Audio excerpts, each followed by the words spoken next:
The chain was too short to let him lie down flat. That was the first thing Damon Reeves noticed when he pulled into the lot. A German shepherd, ribs like a xylophone under dull, matted fur, forced to hold himself in a half-crouch because the chain bolted to the concrete post wouldn't give him another 6 inches of slack. The dog's water bowl was bone dry. Had been for a while, judging by the cracked mud ring inside it.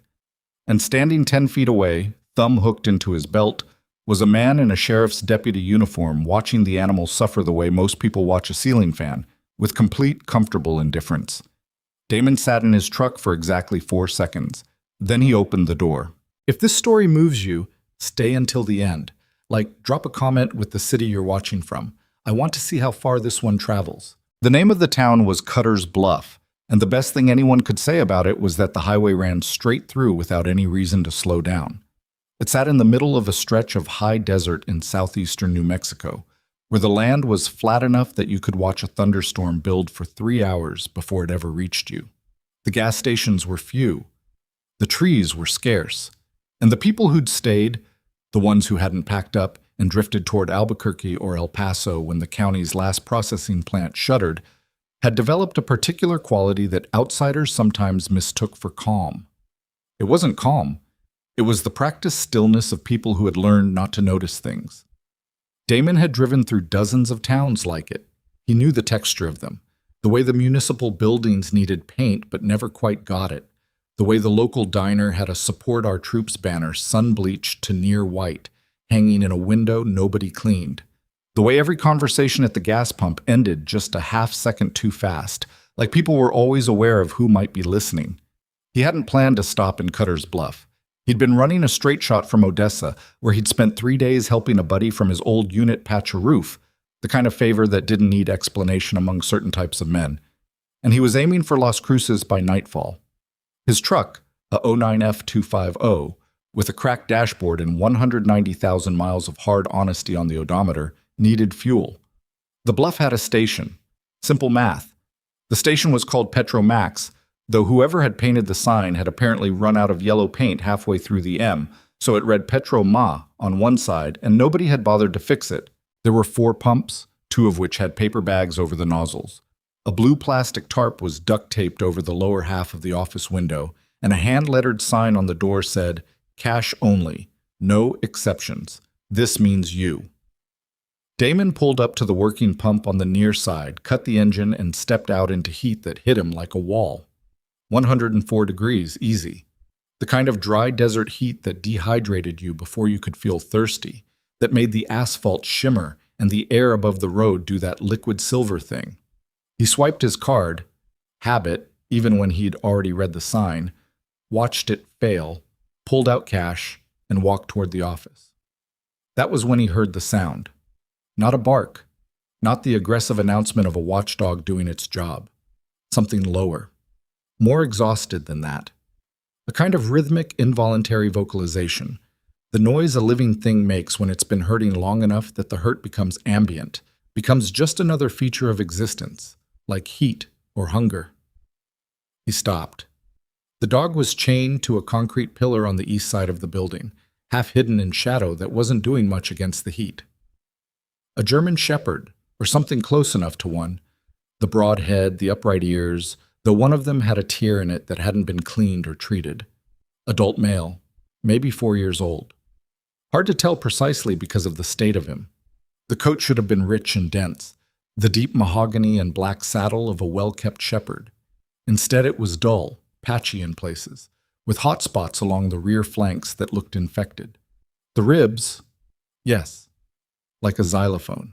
The chain ran from an industrial gauge bolt embedded in the concrete to a collar that was at least 2 sizes too tight. Damon could see the fur rubbed raw beneath it, see the faint color change in the skin where it had been pressing for months. The chain itself was maybe 3.5 feet long, not long enough to lie down with your legs extended, not long enough to pace, just long enough to exist in a restricted half-crouch, or to sit, or to stand and stare at the middle distance with the particular blankness of an animal that has stopped hoping. The water bowl, a cracked plastic margarine container, completely dry, sitting in a groove of dirt the dog had probably worn into the earth with his front paws. The food situation, as far as Damon could determine, was simply absent. Standing approximately 10 feet from the dog, one boot propped on a concrete parking barrier, was a deputy sheriff. He was a large man, not in any way that suggested conditioning or athleticism, more in the way of a refrigerator that had been stacked with too much weight for too long and had settled at an angle. Thick through the shoulders, thick through the middle, with a neck that connected directly to his jawline without much geometrical transition. His uniform was the khaki and brown of the Cutters Bluff County Sheriff's Department. His name tag read Briggs. Deputy Briggs was not looking at the dog. He was looking at his phone, thumb scrolling, the way a person looks at something they've chosen to look at while deliberately not looking at something else. Damon went back to the truck. He opened the cab. In the back seat, on a padded platform he'd built himself from plywood, and a section of foam camping mat, Atlas raised his head. Atlas was a Belgian Malinois, 9 years old, retired from 8 years of work with Naval Special Warfare Group 2 that neither Damon nor anyone else who'd been there was going to detail for civilian consumption. He was the color of tawny sand with a black mask and a scar that ran diagonally across his left shoulder, where a piece of shrapnel from a breaching charge in a building in Fallujah had opened him up in 2019. He had hip dysplasia in his rear left that got worse in cold weather, and he received a monthly VA-equivalent pension from a nonprofit that assisted retired military working dogs because the actual government, in its infinite structural wisdom, hadn't gotten around to making that automatic yet. Atlas looked at Damon. Then he looked past Damon, nose working, reading the air. His ears, the left one perpetually at half-mast due to an old nerve injury, swiveled. "Stay," Damon said. Atlas lay back down, but his eyes stayed open. Damon went to the cooler he kept behind the passenger seat, pulled out a 2-liter bottle of water, grabbed the collapsible silicone bowl he kept in the door pocket for Atlas's use, and walked back around to the east side of the building. He was aware of Deputy Briggs the whole time. He moved the way he'd been trained to move, not hurrying, not telegraphing, not doing anything that could be characterized after the fact as aggressive, but not stopping either. He set the bowl down in front of the dog and poured water into it. The shepherd looked at the water. Then he looked at Damon. There was something in that look that Damon recognized, though he couldn't have said where exactly he'd learned to recognize it. Not quite trust. Trust was too active a thing for an animal this depleted. More like a calculation, a reading of risk. If I move toward the thing I need, will something worse happen? The dog dropped his head and drank. Briggs looked up from his phone. "Hey." Damon kept his eyes on the dog. "Hey, I'm talking to you." "I can hear you," Damon said. He said it pleasantly, the way you say something when pleasantness is the most tactical choice available. Briggs walked over. Not fast, but with the deliberate weight of a man used to being the largest thing in his immediate environment. He stopped at an angle, not directly in front of Damon, which would have been a confrontation, but off to the side, which was something else, a kind of geometric claim. "I'm the authority in this space, and we both know it." "That's county property," Briggs said. "You don't touch it." Damon straightened up. He was 6'2", which put him eye level with Briggs, and he'd spent 12 years doing things that had a way of reorganizing a person's relationship to the concept of intimidation. He looked at Briggs the way he'd learned to look at people. Not hard, not threatening, just complete, like he was reading everything and deciding what mattered. "He was out of water," Damon said. "It's 104 degrees. "I know what the temperature is." "Then you know he could die out here." Briggs's jaw moved, not chewing anything, just moving, a tell. "You got a problem, friend?" "I'm not your friend," Damon said. "And yeah, I've got a problem. The dog needs water, shade, and food. The collar's too tight, and whatever's going on with those hot spots needs to be looked at before it goes septic." A pause settled between them. The dog had finished drinking and was watching the exchange with a stillness that seemed to Damon like attention, like he was tracking the exchange the way a trained animal tracks a threat. Briggs took a breath in through his nose. "You passing through?" "Was planning to." "Good plan." He looked at the water bowl, then at Damon. Something moved through his expression. Something Damon had seen before, in other places, on other faces. The particular calculation of a bully deciding whether the return is worth the cost. Fill up. Move along. Don't make this a thing. Damon looked at the dog again. The shepherd's eyes were half closed now. Not with relief, not quite, but with something like the first edge of it. The effort of standing in the heat was visible in the slight tremble of the front legs. "Who does this dog belong to?" Damon asked. "None of your concern. He's got county tags on the collar, which means he's county property." Briggs stepped closer, deliberate. "And I'm county, so." Damon paid for his gas in cash without another word and moved his truck to the far end of the lot, ostensibly to let a flatbed hauling irrigation pipe pull up to the pump. But he didn't leave. He sat in the cab with the engine running for the AC and watched through the passenger window, angle adjusted so the side view mirror gave him a clear line on the east side of the building. Atlas sat up and looked out the window. "I know," Damon said. Atlas made a sound, not a whine, not a bark, more of a low, contained exhalation. In 8 years of working with him, Damon had come to understand the Malinois' vocal vocabulary with the kind of fluency that comes from depending on each other in places where communication had to be compressed into signals that left no room for ambiguity. This sound meant, "Situation is developing." "I know," Damon said again. He pulled his phone out. Did a search on Cutter's Bluff County Sheriff's Department. The website was the kind of government website that had been designed in 2009 and never updated. Clip art borders, a JPEG of the county seal that was slightly pixelated, a mission statement that used the phrase "serving with integrity" 3 times in one paragraph. The department had 9 sworn officers. The sheriff's name was Calvin Holt, elected, 3 terms. Damon scrolled. There were a handful of news results about the local paper, the Bluff Courier, had a website that looked like it ran on willpower, and an outdated WordPress plugin. He skimmed headlines. Drought coverage. A school board meeting. An obituary for a local rancher named Earl Whitmore, reported missing in February and declared legally dead 6 months later when neither he nor his truck had turned up. The obituary mentioned that Whitmore had been a fixture in the ranching community, described as private but respected. Damon looked at the date. Earl Whitmore had been declared dead 14 months ago. He looked at the dog. German Shepherd, adult male. He thought about the kind of man who kept a German Shepherd on a working ranch. He put his phone away. A woman came around the corner of the building carrying a gallon jug of water, moving fast but trying not to look like she was moving fast. The particular hustle of someone who wants to accomplish something before an authority figure looks up. She was middle-aged, Hispanic, wearing a Petromax polo shirt that had the station's name on the breast pocket. She refilled the dog's bowl, not the margarine container, her own jug, which she'd clearly brought herself, and gave the dog a quick, furtive scratch behind one of his ears before hurrying back the way she'd come. Damon watched Briggs, who was now on his phone making a call rather than scrolling, standing near the road with his back to the station. The woman came out again.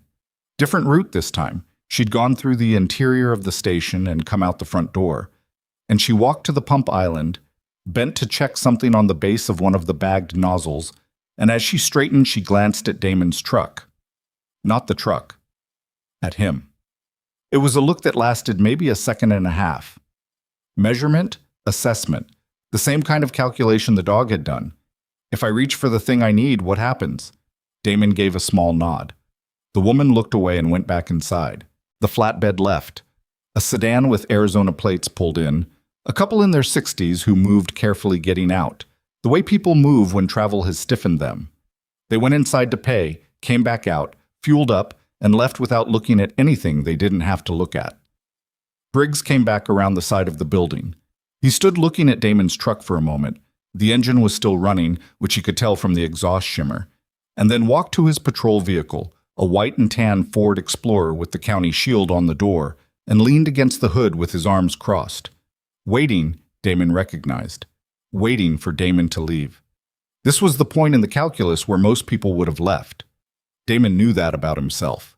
Knew the version of him that existed before the Navy, before Bud/S, before a decade of work that had systematically dismantled everything soft about his risk tolerance and rebuilt something harder and more precise in its place. That version would have struggled with this. Would have driven away and spent the next 3 hours on the highway doing the math about what he should have done differently, arriving at no good answer because there wasn't one. The leaving itself was the bad answer. Staying was just a different kind of hard.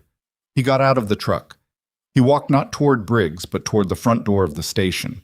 Inside it was dim and smelled like motor oil and the sour sweet of an old coffee machine that needed cleaning. Display racks of gas station snacks. A lottery machine. Beneath the fluorescent flicker, the woman from the lot was standing behind the counter watching him come in. She was maybe 50, compact, with the weathered hands of someone who'd been doing physical work her whole life. Her name tag said Rosa. Damon set a 20 on the counter. "Water," he said, pointing at the refrigerator case against the wall.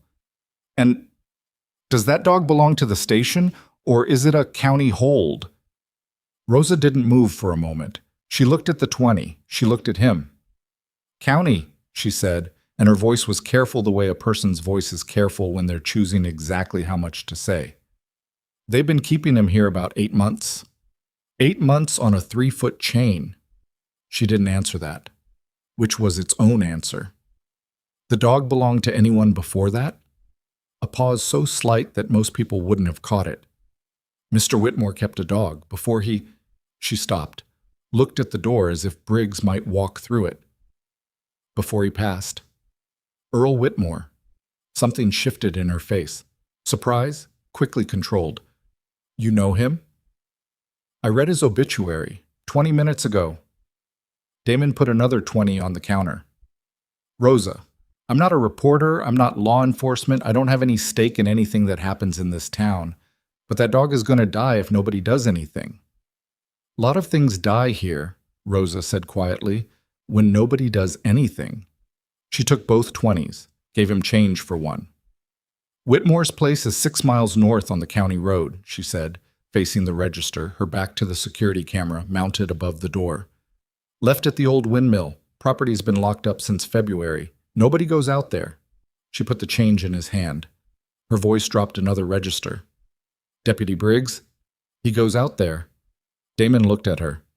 "Thank you," he said. She said nothing. She turned to straighten a rack of keychains that didn't need straightening. He was almost at the door when it opened from the outside. Briggs filled the frame. The deputy looked at Damon, then at Rosa, who had not turned around, then back at Damon with the particular expression of a man who has just been denied information he considers his property. "Heading out?" Briggs said. "Getting there," Damon said. Briggs didn't move from the doorway. He was doing the thing deliberately. The casual blockage, the deniable physics of a big man who just happens to be standing in the only exit. Damon stopped 18 inches from him. Close enough that stepping around would require an explicit acknowledgement from Briggs. He waited. "Long time to stop for gas," Briggs said. "Coffee was bad." Damon glanced at the coffee machine. "Really bad." Briggs didn't smile. "Where you headed?" "Las Cruces." "What's in Las Cruces?" Damon looked at him steadily. "That's a personal question." "I ask a lot of personal questions." Briggs shifted his weight, which shifted him maybe an inch to the left. "Not enough." "It's my county." "It's a county," Damon said. "That's different." The silence between them had texture now. Damon could feel Rosa behind the counter, the absolute stillness of someone listening and trying not to breathe. Briggs looked at him for a long moment. Read him, the way men like Briggs read things. Not with any particular sophistication, but with the blunt instrument of experience. He'd seen certain types of men before. Men who didn't flinch in the right ways, who stood in space as if they'd decided in advance that the space was theirs. He stepped to the side. Damon walked out. He was halfway across the lot when Briggs called after him. "You got a dog in that truck." Damon kept walking. "Nice-looking animal," Briggs said. "Be a shame if something happened to it." Damon stopped. He turned around slowly, looked at Briggs standing in the doorway of the station, one hand resting on his belt near the snap of his holster, the posture of a man who had never in his career said that kind of thing to the kind of man who would do something about it. Until now. Damon said nothing. He looked at Briggs the way a targeting system looks at a target. Not angry, not emotional, just locked. Then he turned, walked to his truck, and started the engine. Atlas was watching him from the back seat. Yeah, Damon said. He pulled the truck out of the lot and turned north. 6 miles north of town, the asphalt gave way to packed caliche, the white-gray compressed gravel of desert roads that looks solid and proves treacherous in wet weather. It was dry today, bone dry, the way it had probably been for months. Damon followed the road through land that had once been ranch land, but was starting to revert. The fences still standing but sagging in places, the grass brown and thin and colonized by scrub brush that didn't need much from the soil. He found the windmill. It was maybe 40 feet tall, a classic southern New Mexico design. Galvanized steel, the blades locked with a chain someone had thrown around them and padlocked. The lock was relatively new, shinier than everything else out here, left at the windmill. The road became a track, 2 dirt ruts with a grass ridge down the center that whispered against the underside of the truck. Half a mile in, the track bent around a rise in the land and the Whitmore property came into view. It was a working ranch setup, or had been. A main house, single-story, adobe construction, covered porch running the full front facade, and behind it a barn that was larger than the house and in better repair, the way a working ranch's barn often was. Corrals of welded pipe fence, empty now, a water tank, various outbuildings whose function was agricultural and obvious. The whole property had a crime scene tape look about it, not actual tape, but the same quality of officialness, of human life suspended mid-motion. A truck sat in the driveway, not Earl Whitmore's, that had never turned up, but an older Chevy on flat tires, probably belonging to the property rather than to any specific person. A 5-gallon bucket had blown off a porch step and come to rest upside down 10 feet away, and it had been there long enough that the grass had flattened under it. Damon sat in the truck with the engine off and looked at the property for 2 minutes. No movement, no sound except wind off the flats and the distant argument of a pair of ravens somewhere over the barn. He got out. Atlas followed. He'd learned not to wait for permission in unfamiliar environments, had been trained out of that passivity by years of field work, and dropped to the ground beside Damon with the fluid economy of a dog who still moved like a working animal, regardless of what his hips felt in cold mornings. Damon scanned the property. Habit, sight lines, entry and exit points. The barn doors were secured with a padlock newer than anything else on the premises. Same quality of shine as the windmill lock. The house had its front door closed but unlocked. The latch was visibly unengaged from 20 feet. The door frame sitting just slightly proud of the jamb, the way a door sits when it hasn't been latched. He didn't go to the house. He stood in the yard and let Atlas work. The Malinois moved in expanding arcs from Damon's position, nose down and processing. He was tracking something, scent, the invisible data that dogs read the way humans read print. After about 90 seconds, he stopped at the far corner of the barn, sat, and looked back at Damon. Something here. Damon walked over, crouched. The ground at the base of the barn's east wall was disturbed. Not recently, but within the past year, the kind of disturbance that the desert slowly and imperfectly tries to smooth over.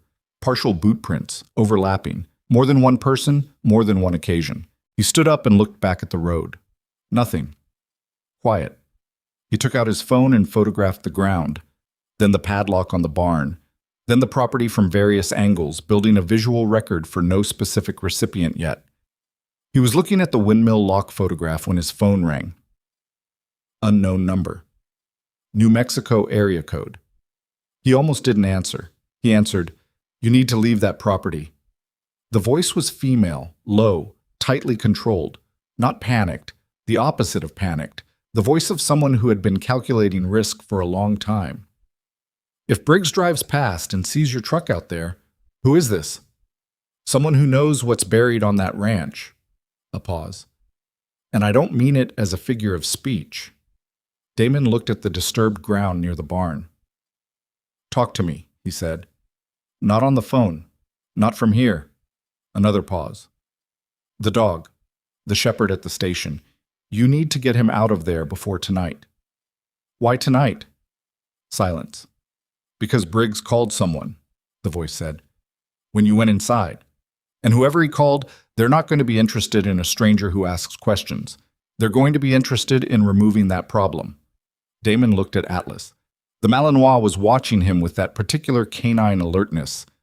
The slight forward lean, the ears stacked, every sensory system on.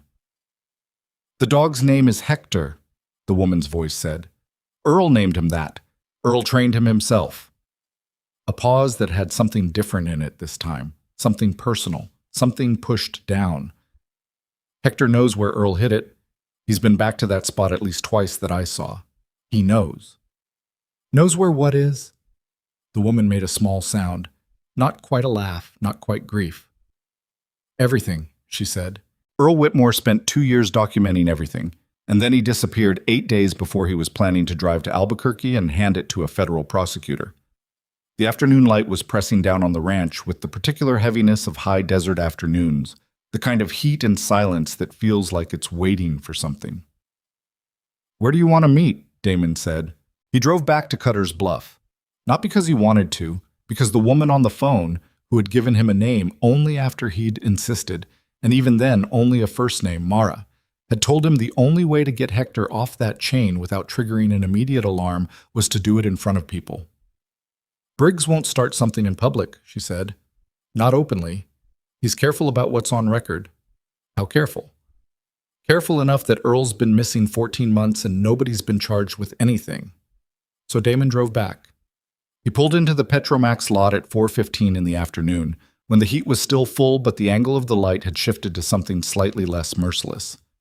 There were 3 other vehicles in the lot: a ranch pickup, a minivan with a Roswell bumper sticker, and Briggs's Department Explorer, which had not moved. Briggs was outside, standing near his vehicle, talking to a man in civilian clothes whom Damon recognized by type, if not by name.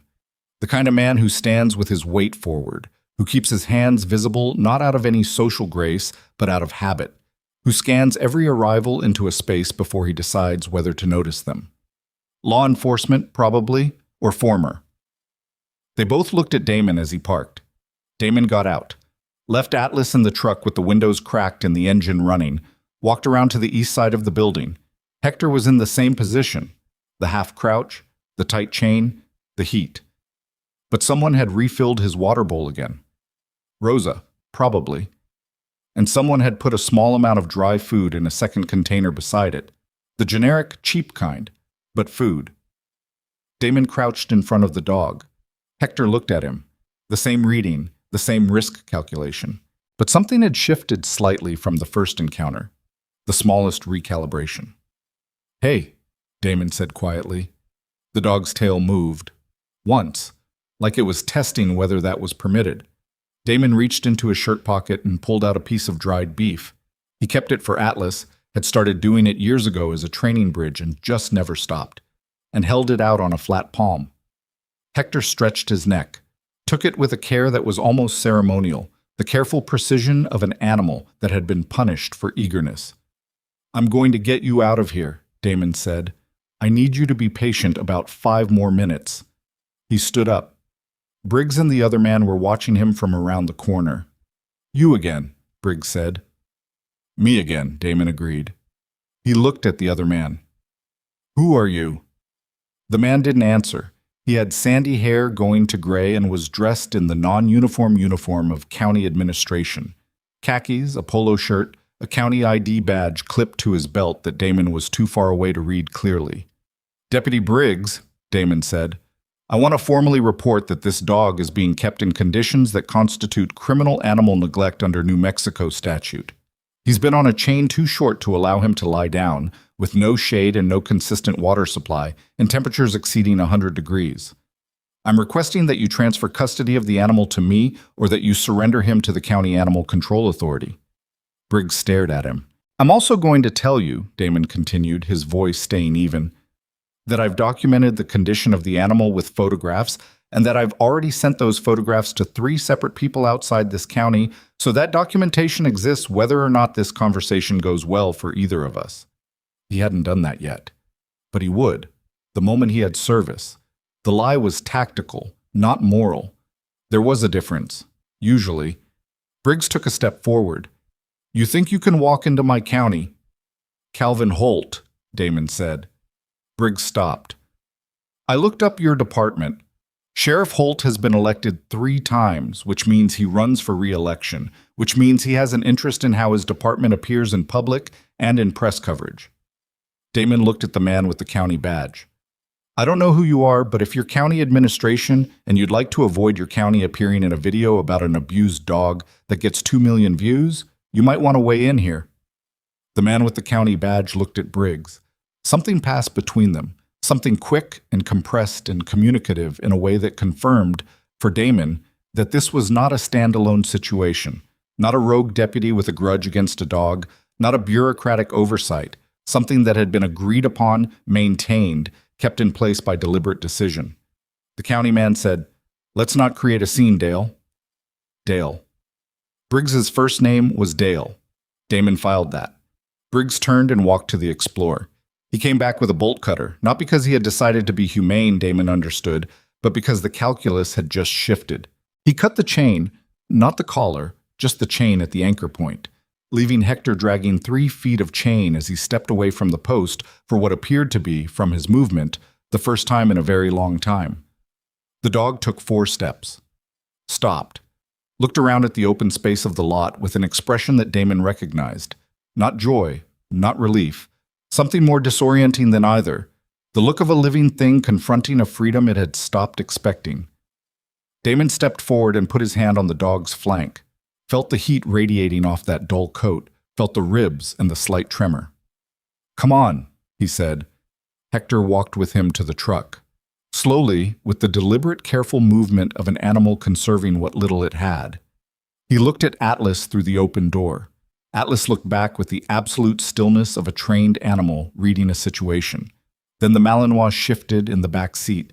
Not much, just enough. And Hector climbed in. Damon closed the door. He looked at Briggs, who was standing with the bolt cutter hanging from one hand, watching him with an expression that had moved past the point where threat was useful and arrived somewhere colder, somewhere patient. "Have a safe drive," Briggs said. Damon drove out of the lot. He was 3 blocks from the station, heading for the edge of town, when his phone buzzed. A text from the unknown number. From Mara. "Don't go to the highway. They're watching the on-ramps." He took a right at the next intersection. "Good. Now listen carefully." A second text. "The vet's clinic is on Mineral Street, 2 blocks east of the grain elevator. Dr. Anaya. She knows about Hector. She's been waiting." Damon looked in the rear-view mirror. Hector was sitting in the back seat next to Atlas, not touching him, maintaining the exact distance of an animal that had learned that closeness was dangerous. But his eyes were open and tracking the window, and there was something in his face, some faint, fragile, returning thing, that Damon didn't have a name for but knew by sight. He found Mineral Street. He found the grain elevator. He turned east and started looking for the clinic.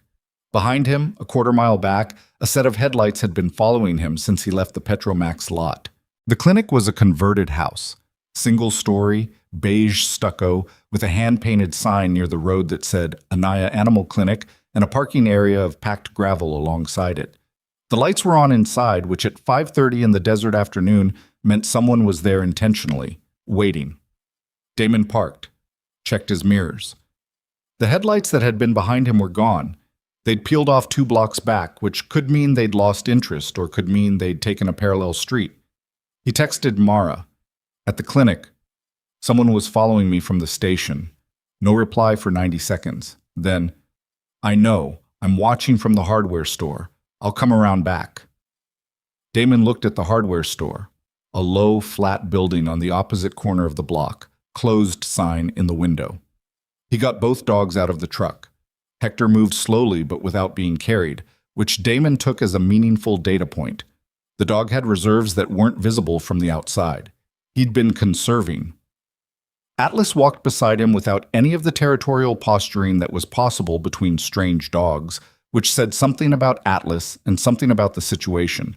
Working dogs with real training had a way of reading the emotional register of a moment and adjusting. The clinic door opened before they reached it. The woman who opened it was somewhere in her early 40s, with dark hair pulled back from her face and the particular economy of movement that Damon associated with people who dealt with emergencies as a professional constant. She wore a clinic smock over jeans, And she looked at Hector the way people look at something they've been worrying about from a distance for a long time. God, she said quietly. Not to Damon, to herself. Doctor. Anaya, Damon said. Elena, she said. Come in. Both of them. Inside, the clinic smelled like disinfectant, an animal, and the specific warm machine smell of diagnostic equipment. Elena Anaya moved them through the waiting room, chairs, a bulletin board of lost pet flyers, and vaccination reminders, and into the back. She got Hector onto the examination table with a gentleness that the dog registered with an absolute stillness. Not the stillness of fear, but the stillness of something that, despite everything, remembered being handled with care. How long has he been like this? Damon asked. I haven't seen him since February. Elena was working as she spoke, the focused compartmentalization of a professional. Checking the collar, she produced scissors, cut it away, and the dog's head came up slightly when the pressure released, a movement so small you almost missed it. Earl brought him in once a year. He was meticulous. Hector had been through basic Schutzhund training. Earl did it himself, with books and some help from a trainer in Tucson. He wasn't a professional working dog, but he wasn't just a pet either. Mara told me he knows where something's hidden. Elena paused for a fraction of a second, then kept working. How much did Mara tell you? That Whitmore had evidence, that he was going to take it to a federal prosecutor, that he disappeared 8 days before he planned to do that. Elena looked at him directly for the first time since they'd come inside. She had the eyes of a person who had been deciding, every day for 14 months, how much to trust and in which direction. Earl spent 2 years, she said. He was methodical. He was a retired county assessor. He knew where the money went. He knew what should be there and what wasn't. He started pulling on threads and... She shook her head. It goes deeper than one corrupt deputy. It goes deeper than the sheriff's office. She looked back at the dog. It goes to people in this county and in Santa Fe who've been moving money through this region for 8 years. Trafficking, Damon. Not just drugs. People. The word landed in the room and stayed there. And the evidence is on the Whitmore property, Damon said. Earl buried it, she said. Literally. He told me 2 weeks before he disappeared. He said if something happened to him, to trust Hector. That Hector had been with him when he buried it and would go back to it. She met his eyes. I didn't think he was serious. I thought he was being dramatic. I thought nothing was going to happen. A silence that she'd been carrying for 14 months sat in the room. The back door of the clinic opened. A woman came in. 40-something, lean, with the posture of someone who'd spent time in a profession requiring alertness, wearing civilian clothes, jeans, a work shirt, boots. She had a phone in her hand and moved with the controlled speed of someone who'd made a decision before they came through the door. Briggs just called the station, she said, slightly breathless. He asked for a patrol unit at the highway on-ramps, both directions. He said a person of interest in county property theft is trying to leave. She looked at Damon. He means you. Mara, Damon said. She nodded. We need to talk fast. You're not just a local, Damon said. She looked at him for a moment. I'm a deputy, she said. I've been working this for 11 months. There are people I report to who are not in this county and not in this state. A pause. But I can't move yet. I don't have the physical evidence. I have testimony. I have financial records that point in the right direction. But I don't have what Earl buried. Her voice was steady, but there was something beneath it. The particular strain of a person who has been undercover long enough that the cover has started to feel more real than the person underneath. If Hector can take us to that location, everything changes. Damon looked at Hector. The dog was lying on the examination table while Elena worked on the hot spots with quiet, careful hands. His eyes were half closed. He was exhausted in a fundamental way. Not just tired, but the deep depletion of an animal that had been surviving instead of living for 8 months. But when Damon looked at him, the dog opened his eyes and looked back. When? Damon said. Tonight, Mara said. Before Briggs understands what we're doing. Before whoever he called reaches out to the people above him. Thunder rolled across the distance outside. The first suggestion of the storm that had been building on the western horizon for the past hour. The light through the clinic's back window had gone the particular yellow-gray of desert pre-storm, the sky doing something elaborate and threatening above the flat land. "There's going to be people on that property," Damon said. "If Briggs already made calls—" "I know," Mara said. "I need to know what I'm walking into. Numbers, positions, whether they have any kind of coordination." Mara looked at him steadily. "I don't know. I know Briggs and I know the two men he uses locally. Beyond that—" She shook her head. "Beyond that, the people Earl documented, they don't live in Cutter's Bluff. They send people when they need to send people. And you think they've sent people? I think the moment you walked into that gas station and didn't leave when you were supposed to, someone in Santa Fe got a phone call," Mara said. "Yes, I think they've sent people." Elena finished her work on Hector's flank and stepped back. She looked at Damon with the direct, undecorated honesty of someone who has decided to stop filtering. "He needs 48 hours of rest, IV fluids, and 3 meals before he should be doing anything physical," she said. "That's the medical reality." "I know," Damon said. "But—" Damon looked at Hector. The dog had raised himself to a sitting position without being prompted. He was looking at the back door of the clinic, the direction of the Whitmore property, 6 miles north, through the building storm. "But I don't think we have 48 hours, Damon said. Elena looked at the dog, at Damon, at Mara. Then she went to the cabinet on the far wall, unlocked it, and began pulling supplies. Outside, the first real crack of thunder rolled in from the west, and the lights in the clinic flickered once, held, and stayed on. Damon's phone buzzed in his pocket. He pulled it out. Unknown number. Different from Mara's, different from anyone he'd heard from today. The text had 2 words, "Stop now," and below it, a photograph. The photograph showed the back of Damon's truck, his license plate clearly visible, parked in the clinic's gravel lot, taken from outside within the last 5 minutes. Someone was already here. Damon didn't move for 3 seconds. He stood in the middle of Elena's back room with the phone in his hand and the photograph on the screen, his truck, his plate, the gravel lot outside, and ran the calculation the way he'd been trained to run it, which was fast and without sentiment. Someone was within visual range of the clinic, which meant they'd either followed him from the station without him catching the tail, or they'd been positioned ahead of him, which meant they'd known where he was going before he got there. Neither option was comfortable. The second one was significantly worse. He showed Mara the phone. She looked at the photograph. Something moved through her face. Not panic, the controlled compression of someone absorbing a threat update and immediately beginning to adapt. "That's from the alley," she said. "East side of the building." "How do you know?" "Because I came in from the west." She was already moving toward the back door, not to open it.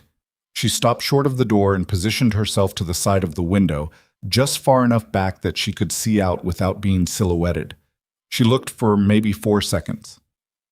Black Ram, parked at the far end of the alley with the lights off. New plates, which means rental or recently swapped. 1 vehicle. That I can see. How many occupants? 1. Driver's seat. She turned from the window. But a Ram holds 4. Damon pocketed his phone and looked at Elena, who had stopped working and was watching the two of them with the particular stillness of someone deciding whether to be afraid. "Is there another way out of this building?" "There's a door in the supply room that opens into the next property. A hardware store." "Harlan's," Mara said. "I own a key. My cousin runs it." "Okay." Damon looked at Atlas, who had taken a position near the examination table. Not aggressive, not cowering, just placed. Present. Hector was still on the table, sitting, watching Damon with those half-open eyes. The exhaustion was real, but there was something else underneath it, something that hadn't quite gone out yet. "We're not running," Damon said.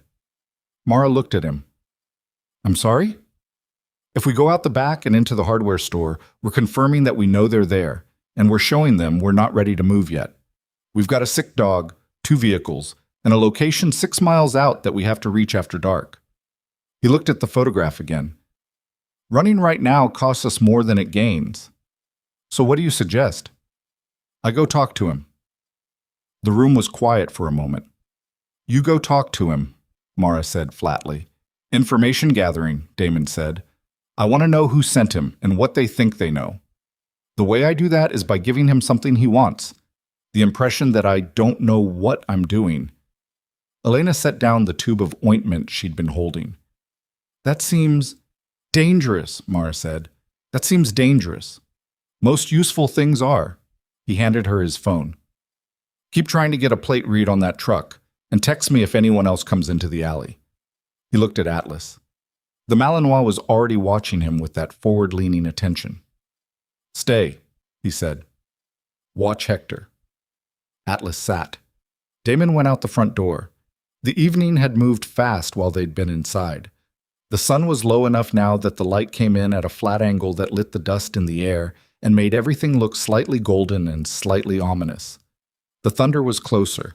The air had picked up enough that the hardware store's closed sign was swinging gently on its hook. Damon walked around the side of the clinic building toward the alley with the particular casualness of a man who is going to check on something, not his truck. He went to his truck first, made a show of reaching into the bed for nothing, adjusting nothing, the pantomime of a man doing ordinary things, and used that time to clock the Ram. Black, current generation, crew cab. New Mexico plates, but clean in a way that suggested recent. The driver was male, late 30s or early 40s, sitting with his left arm on the door and his window down, watching Damon with the unconcealed directness of someone who has stopped trying to be subtle, which was itself information. If you've already been made, you shift to a different mode. This man had shifted. Damon walked over. He stopped at the driver's window and looked at the man inside. The man had a forgettable face in the way that some people cultivate. Not unattractive, not distinctive, the kind of face that security cameras would capture and analysts would struggle to describe afterward. He was wearing a collared shirt, khakis, no visible weapon, though the angle of his right shoulder suggested the shoulder rig that Damon knew without seeing it was there. Nice evening for sitting in an alley, Damon said. The man looked at him without changing expression. You're making things complicated. I haven't done anything. You took the dog. The deputy released the dog to me voluntarily, 3 witnesses and a security camera. The man looked at him for a moment with the expression of someone deciding how much candor is strategically useful. Mr. Reeves. Damon Reeves. Navy. Retired. Arasipis. Garosh. He said it the way people say things they've looked up recently. You drove through this town this afternoon on your way to somewhere else. You could still be on your way to somewhere else. I like to finish what I start. You haven't started anything yet. The man's voice was calm in a professional way. Not naturally calm, Damon read, but trained to it. The dog is sick. You got him out of a bad situation. That's a good thing. Drive to Las Cruces. Find a good vet there. Everyone feels good about the outcome. A pause. But you need to leave the rest of it alone. The rest of what? The man looked at him. I don't know what you mean by the rest of it, Damon said pleasantly.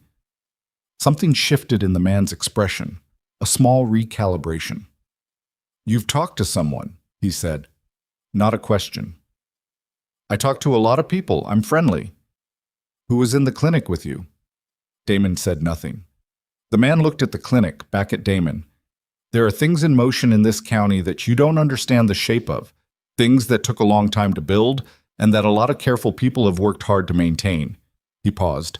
You walking in here and deciding to be a hero, that's not a good outcome for anyone. I'm not a hero, Damon said. I just don't like watching things get hurt that can't defend themselves. That's a sentiment, the man said, in a tone that made sentiment sound like the most useless thing in the world. Sentiments don't protect you from consequences. Damon looked at him for a long moment. The man's hand was on the steering wheel and very still. The stillness of someone consciously keeping a hand away from a weapon, because drawing a weapon in an alley in a small town is the kind of thing that causes problems even for people with resources. Who are you working for? Damon said. The man almost smiled. Have a safe drive, Mr. Reeves. Damon stepped back from the window. He stood in the alley for a moment with the evening light doing its flat, golden thing across the backs of the buildings, and looked at the Ram, and thought about the conversation in the specific way he'd learned to analyze conversations.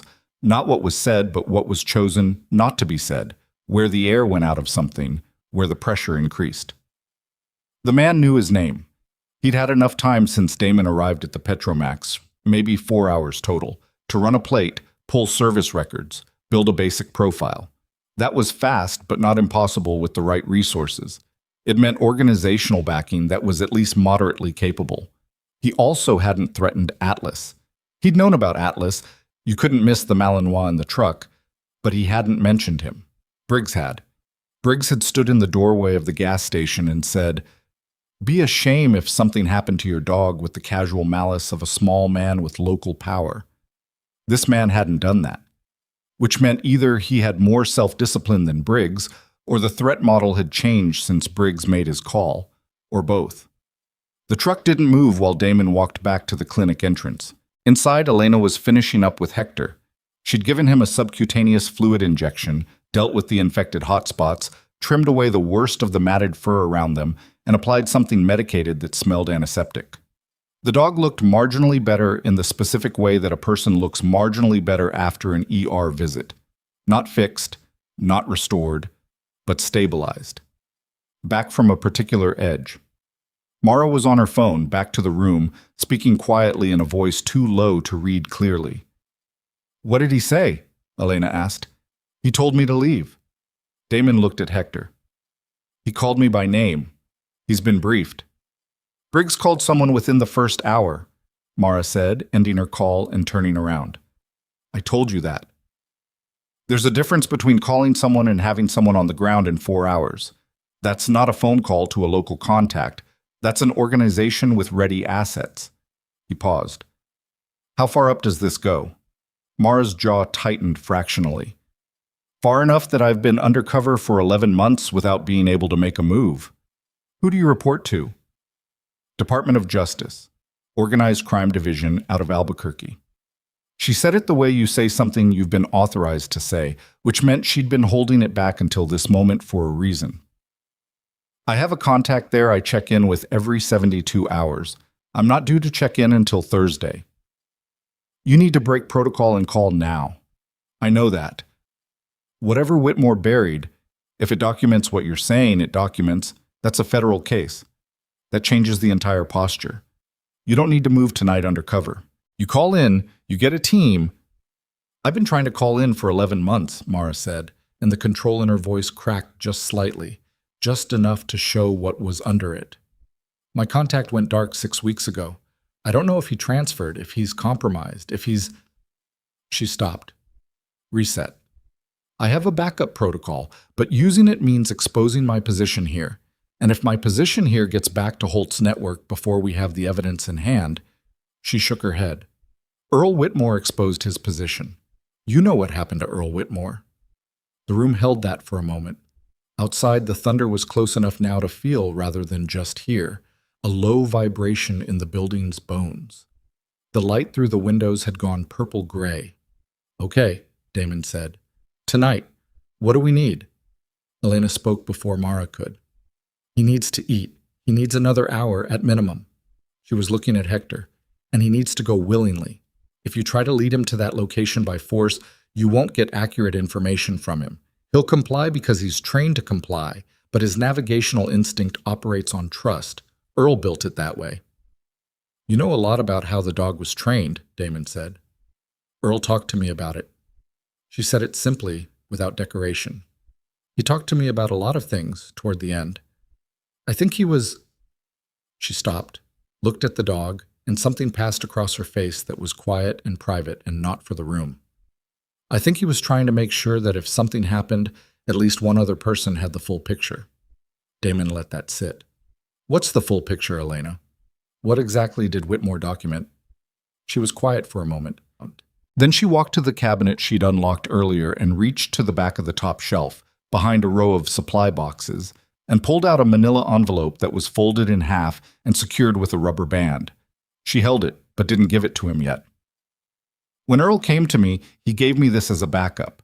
He said if he made it to Albuquerque, I should destroy it, that the originals would be in federal hands and these copies would be redundant. But if he didn't—" She looked at the envelope. "He didn't." She held it out. Damon took it. Inside was a 6-page handwritten summary in the neat, compressed cursive of a man who had worked with documents for most of his professional life. Names, dates, dollar amounts, property transfers, a hand-drawn map of what appeared to be the county road system with certain locations circled and annotated.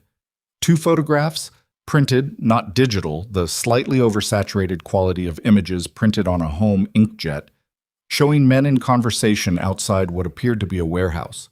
One of the men was Sheriff Calvin Holt. Damon didn't recognize the other. He read the summary carefully. It took 4 minutes. By the time he finished, the storm outside had moved from threat to reality.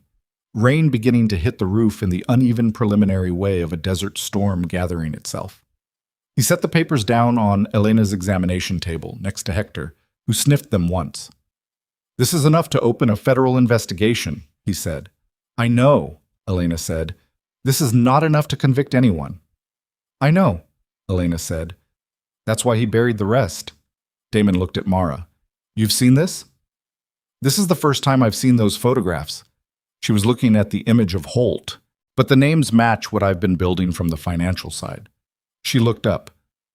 "The man with Holt. I know who that is. His name is Victor Salcedo.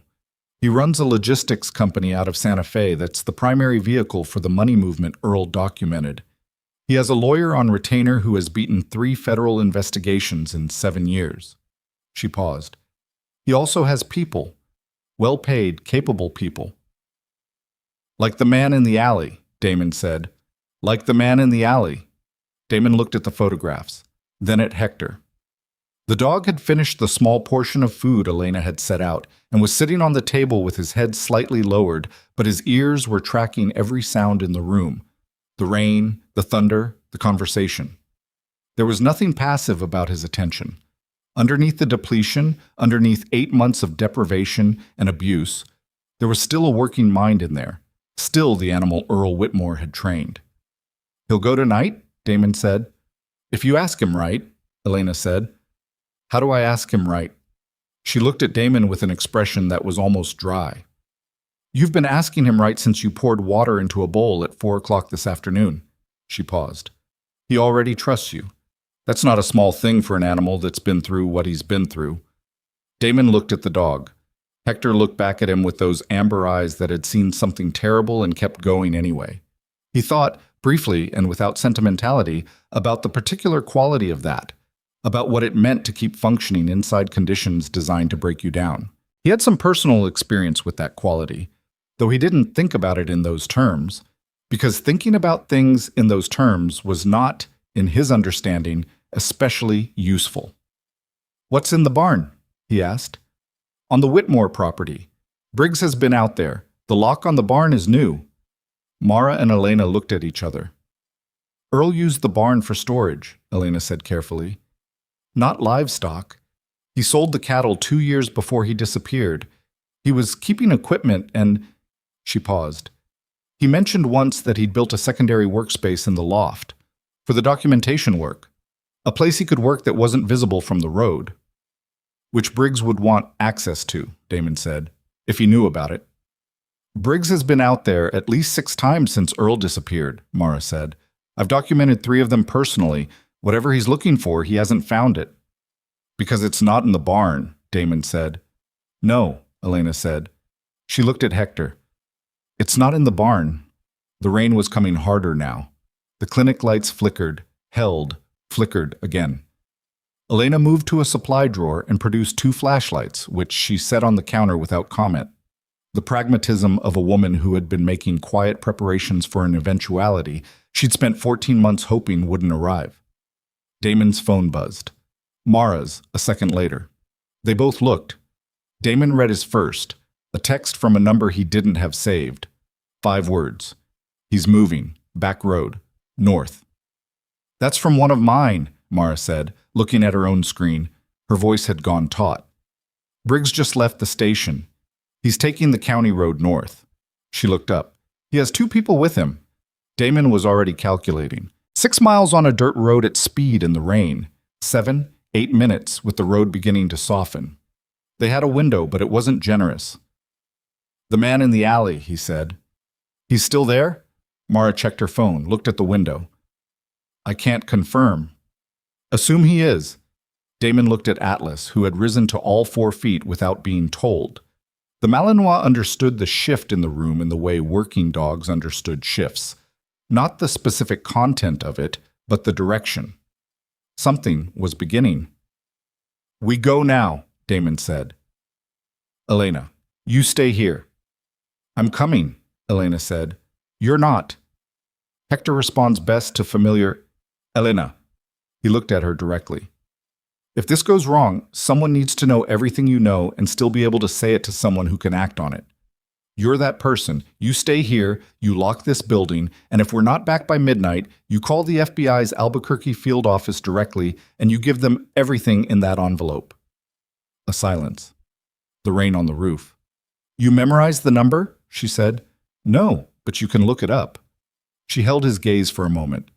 Then she nodded, once, with the compressed grace of someone conceding the correct argument against their preference. Damon looked at Hector. The dog had climbed down from the examination table on his own. Slowly, carefully, the hind legs taking the impact of the landing with a slight wobble that he corrected without pausing. He stood on the clinic floor and looked at the back door. Okay, Damon said.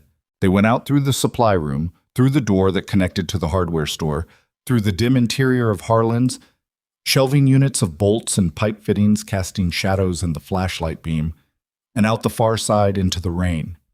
The man in the Ram was still there. Damon knew this because he went past the alley entrance at a distance and looked, and the truck was still sitting where it had been, lights still off. Either the man inside hadn't been told about the back exit, or he was covering the alley and had someone else covering the hardware store exit that Damon hadn't spotted. He picked the second option as the working assumption. Mara's vehicle was a dusty Jeep Cherokee, parked 2 blocks north in front of a closed insurance office. They moved to it in the rain, Damon, Mara, Atlas, and Hector, moving in a loose line with Atlas on one side, and Hector finding his stride beside him, the 2 dogs settling into a matched pace that Damon noticed and set aside for later consideration. They loaded up. Mara drove. Damon took the passenger seat and ran through the tactical situation the way he would have run it in the briefing room at Dam Neck, stripped down to its essential geometry. 2 parties converging on a single location. Briggs had a head start of unknown duration. Mara's contact had triggered the alert at a specific moment, which meant the head start was probably less than 10 minutes. The road would slow everyone equally in the rain, which removed some of the disadvantage. Resources. 2 people, 2 dogs, Mara's service weapon, which she'd confirmed was a Glock 19, and his own, which was a SIG P2 .26 he'd been carrying in a holster at his lower back for the past 3 hours, and which held 15 rounds with 1 in the chamber. He had 2 spare magazines in the truck, which was now sitting in the clinic parking lot and would have to be retrieved later or not at all. He did not feel good about the spare magazines being in the truck. Tell me about the property layout, he said as Mara pulled onto the county road heading north. The headlights cut through rain that wasn't yet heavy enough to be dangerous, but was enough to turn the Kalish road into something that wanted to slide. Main house faces south. Barn is northeast of the house, set back about 60 yards. Between them, there's an open yard. No cover. The tree line starts about 40 yards west of the barn, running north. Beyond the tree line, there's a creek bed that's probably running tonight with this rain. She paused. Earl had motion-activated lights on the barn, but they've been off since he disappeared. I don't know if the power to the outbuildings is still live. The tree line is our approach, Damon said. We come in from the west, stay in the trees, let Hector lead from there. Briggs will come up the main track, which means we have maybe 5 minutes after he arrives before he's in position to see movement on the west side. He looked at Hector in the back seat. The dog was sitting upright, watching out the rain-streaked window. His breathing was audible but steady. How far into the tree line is the oak? I don't know which oak, Mara said. Earl told Elena. Elena told me approximately 200 yards into the tree line, bearing north-northeast from the barn's rear door. Mara was quiet for a moment. Then, without turning from the road, she told you that just now? While you were on the phone, he paused. She also told me to trust the dog's instinct over the map, that Earl trained him to respond to a specific phrase. What phrase? She wrote it on a piece of paper. He reached into his jacket pocket and produced a folded square of Elena's notepad. In Spanish. Mara glanced at it. The headlights caught the glossy surface of the wet road ahead and turned it into something that looked like black water. Earl learned some Spanish from the ranch hands he worked with for 20 years, she said. He would have used something he was comfortable saying. She said he said it every time he took Hector out to check on the location, that the dog learned to associate it with a specific task. Pavlovian. More or less. Damon folded the paper and put it back in his pocket. We get into the tree line and give Hector the phrase. He leads us. We dig, we document, we get out. He paused. Clean. Mara made a sound that wasn't quite a laugh. Clean. Cleaner than the alternative. The windmill appeared in the headlights, its silhouette dark and angular against the storm sky, the padlocked blades motionless, the whole structure standing in the rain with a kind of indifferent permanence. Mara cut the headlights before she turned. She navigated the track by feel and memory, the Jeep creaking and rocking over the grass-ridged ruts. They came around the rise. The Whitmore property was dark. No lights in the house, no lights at the barn. But there were lights on the main track coming in from the south, maybe half a mile back, bouncing and swaying with the movement of a vehicle on the wet road. More than one set, 2 vehicles. That's not Briggs, Mara said, and her voice had shifted into something that was purely operational. Briggs drives the Explorer. That's a pickup and something else behind it. Salcedo's people, Damon said. They got here fast. They were already moving when the man in the alley texted us. He put his hand on the door handle. Go west, past the tree line, kill the engine. Mara went west. The Jeep's tires found grass and then soft earth and then the edge of the tree line, where the junipers and scrub oak pressed together in the darkness, and the rain came through the canopy in irregular, heavy drops. She killed the engine. The lights died. The world outside became the storm and the dark and the distant moving lights of 2 vehicles that had just turned off the county road onto the Whitmore property's main track. They had maybe 4 minutes. Damon got out. Atlas dropped to the ground beside him. He opened the rear door and Hector stepped out into the wet earth, and his nose went down immediately, not in the scattered, searching way of an animal trying to find a scent, but with the focused attention of an animal that knows where it's going. Damon reached into his pocket and unfolded the piece of paper. He read the phrase quietly. Hector's head came up. His ears stacked. He looked at Damon with an intensity that was entirely different from every look before it, not the cautious assessment of a traumatized animal reading risk, not the tired compliance of an animal too depleted to resist. Something that had been banked down for 8 months came forward in his eyes, and he turned north into the tree line and began to move. Damon and Mara followed. Behind them, through the trees, the lights of the 2 vehicles swept across the yard of the Whitmore property, and somewhere beneath the rain and the wind and the rush of the swollen creek ahead of them, Damon heard the sound of car doors. Multiple doors. He counted 4 distinct slams before the wind took the sound away. 4 car doors. Damon filed the number without breaking stride. He moved through the tree line the way he'd moved through worse, low brush in Helmand, dense palm groves outside Mosul, the cramped alleyway networks of a dozen cities whose names he wasn't cleared to mention in civilian company, which meant he moved without ceremony, without wasted motion, reading the ground through the soles of his boots and trusting his body to handle the terrain while his mind stayed on the problem.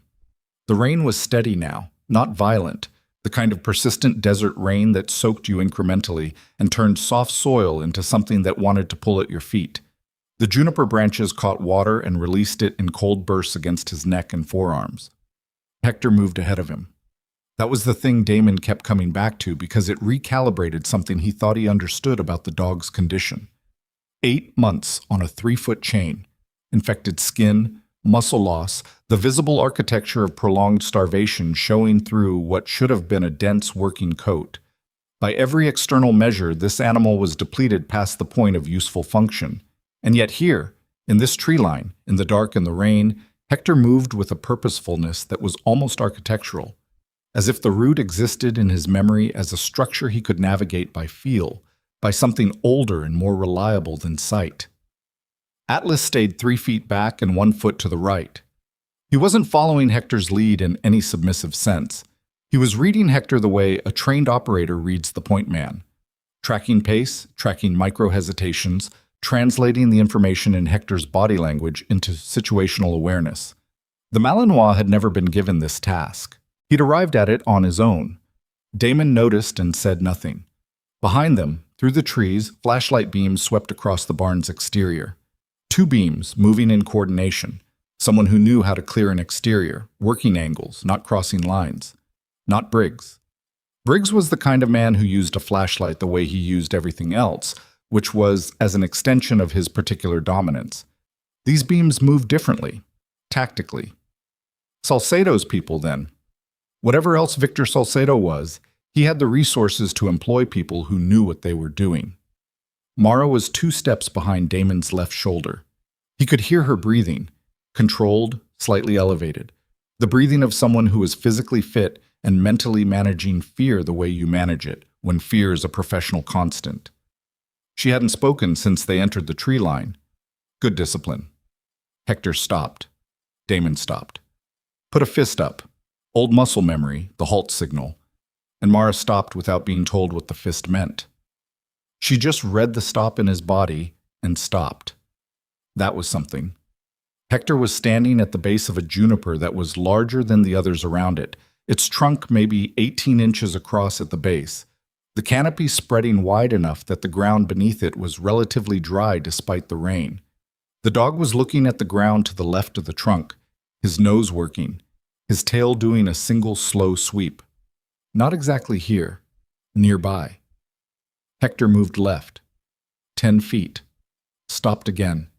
His nose went to the ground and stayed there. His whole posture changed. The slow sweep of the tail became something more deliberate, more locked in, and he sat. The alert position. The position of a dog that has found the thing. Damon crouched beside him and looked at the ground. In the darkness and the rain it was difficult to read, but he produced the smaller of the 2 flashlights Elena had given them and cupped the beam with his palm, minimal light, directional, and looked. The earth here had been disturbed. Not recently, not in any way that would be obvious in daylight and clear weather, but the ground cover had a different texture than the surrounding area. The grass was thinner, growing back over something that had interrupted it. There was a slight depression, maybe 3 inches deep over an area roughly 2 feet by 3, the kind of settling that happens when disturbed earth is compressed by rain and time. He looked at Hector. The dog looked back at him with those amber eyes, and then looked pointedly at the depression, the way a well-trained animal looks at a thing it is confident about, the way it says, "This is the place, I have done my job, now you do yours." "This is it," Damon said quietly. Mara was already beside him, looking at the ground. She produced the folding camp shovel from the pack she'd grabbed from the jeep. She'd come prepared in ways that told Damon she'd been moving toward this night for a long time, that on some level she'd known it was coming even when she didn't know the specifics. The shovel was compact, military surplus, the kind that unfolded into a functional tool in about 4 seconds. She unfolded it in about 4 seconds. Damon took it from her. "I dig. You watch the perimeter." She didn't argue. She turned, put her back to him, and faced the direction of the property. Her hand was at her side near her holster, not on the weapon, but near it. He dug. The soil was soft from the rain, which helped, and the disturbance from the original burial had broken up the compaction, which helped more. He worked carefully, not slowly, but precisely, the way you handle something when you don't know exactly what you're going to find and you don't want to damage it. 2 inches. 4. 6. His shovel hit something at 8 inches, not earth, not rock. A sound that was hollow and flat and man-made. He moved the shovel aside and used his hands, brushed soil away from the surface of what revealed itself to be a flat plastic container, the kind used for food storage, heavy-duty, with a gasket seal and a locking lid, wrapped in a layer of heavy plastic sheeting that had been taped around the container with what felt like multiple passes of duct tape. Earl Whitmore had sealed this against moisture with the thoroughness of a man who had done things once and done them right. Damon worked the container free. It was maybe 12 inches by 8 by 4, heavier than its size suggested.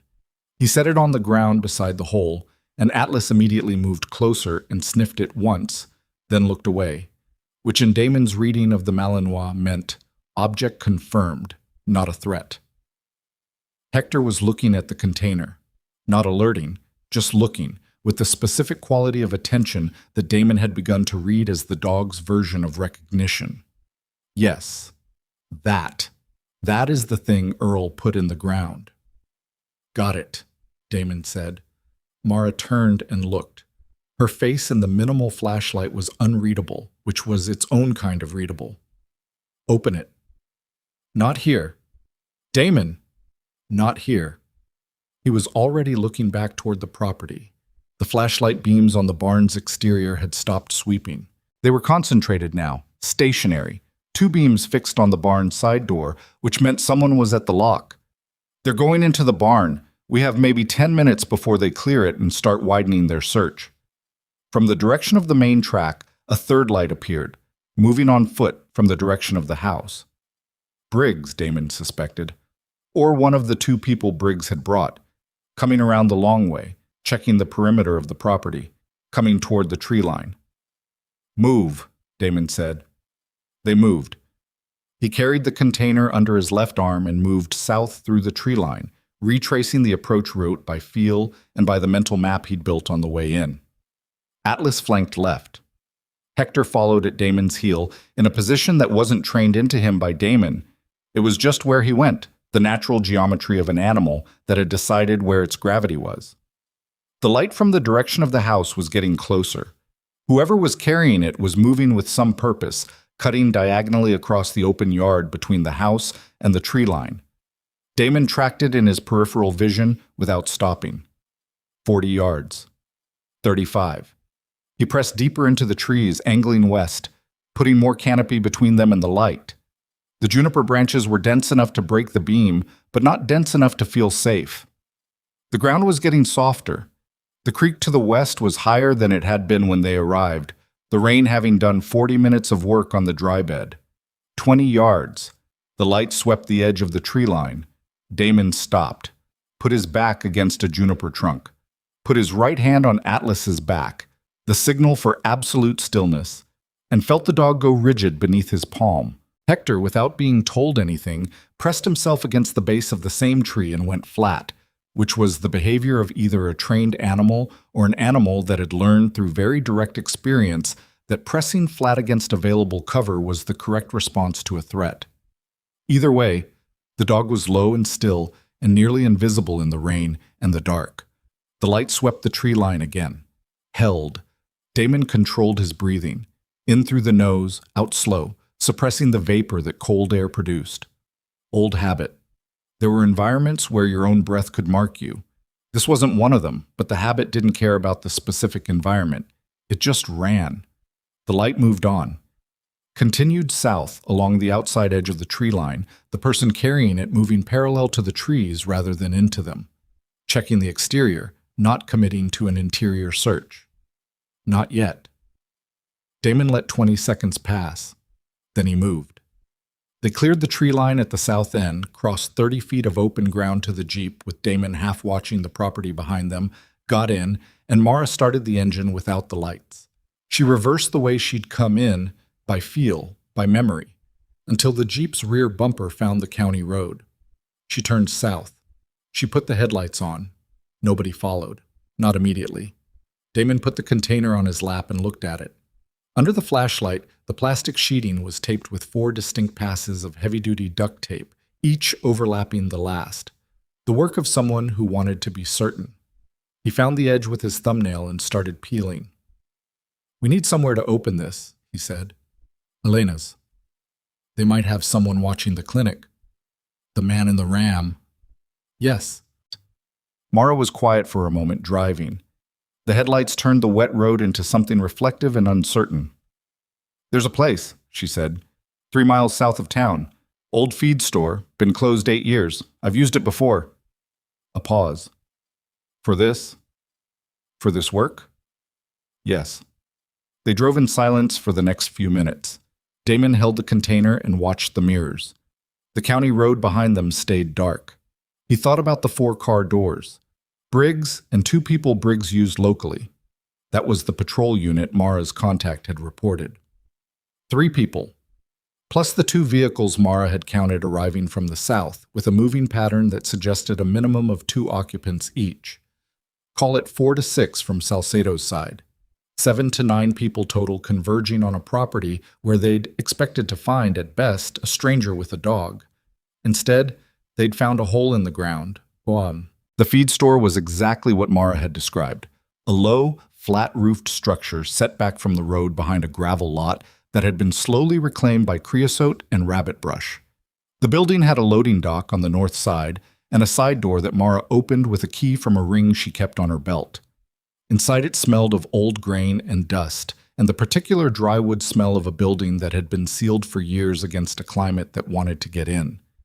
She produced a battery lantern from behind a shelf of empty grain sacks. Old equipment. Left here for a reason. They sat on overturned plastic crates in the middle of the empty floor. Damon, Mara, Atlas on his haunches between them, Hector lying flat a few feet away with his head on his paws, but his eyes open.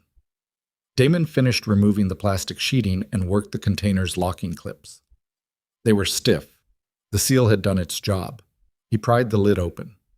Inside, sealed in 2 separate Ziploc bags with the air pressed out, were the contents of Earl Whitmore's 2 years of work. Damon laid it out on the floor between them. Photographs, printed, organized into labeled groups, held together with binder clips.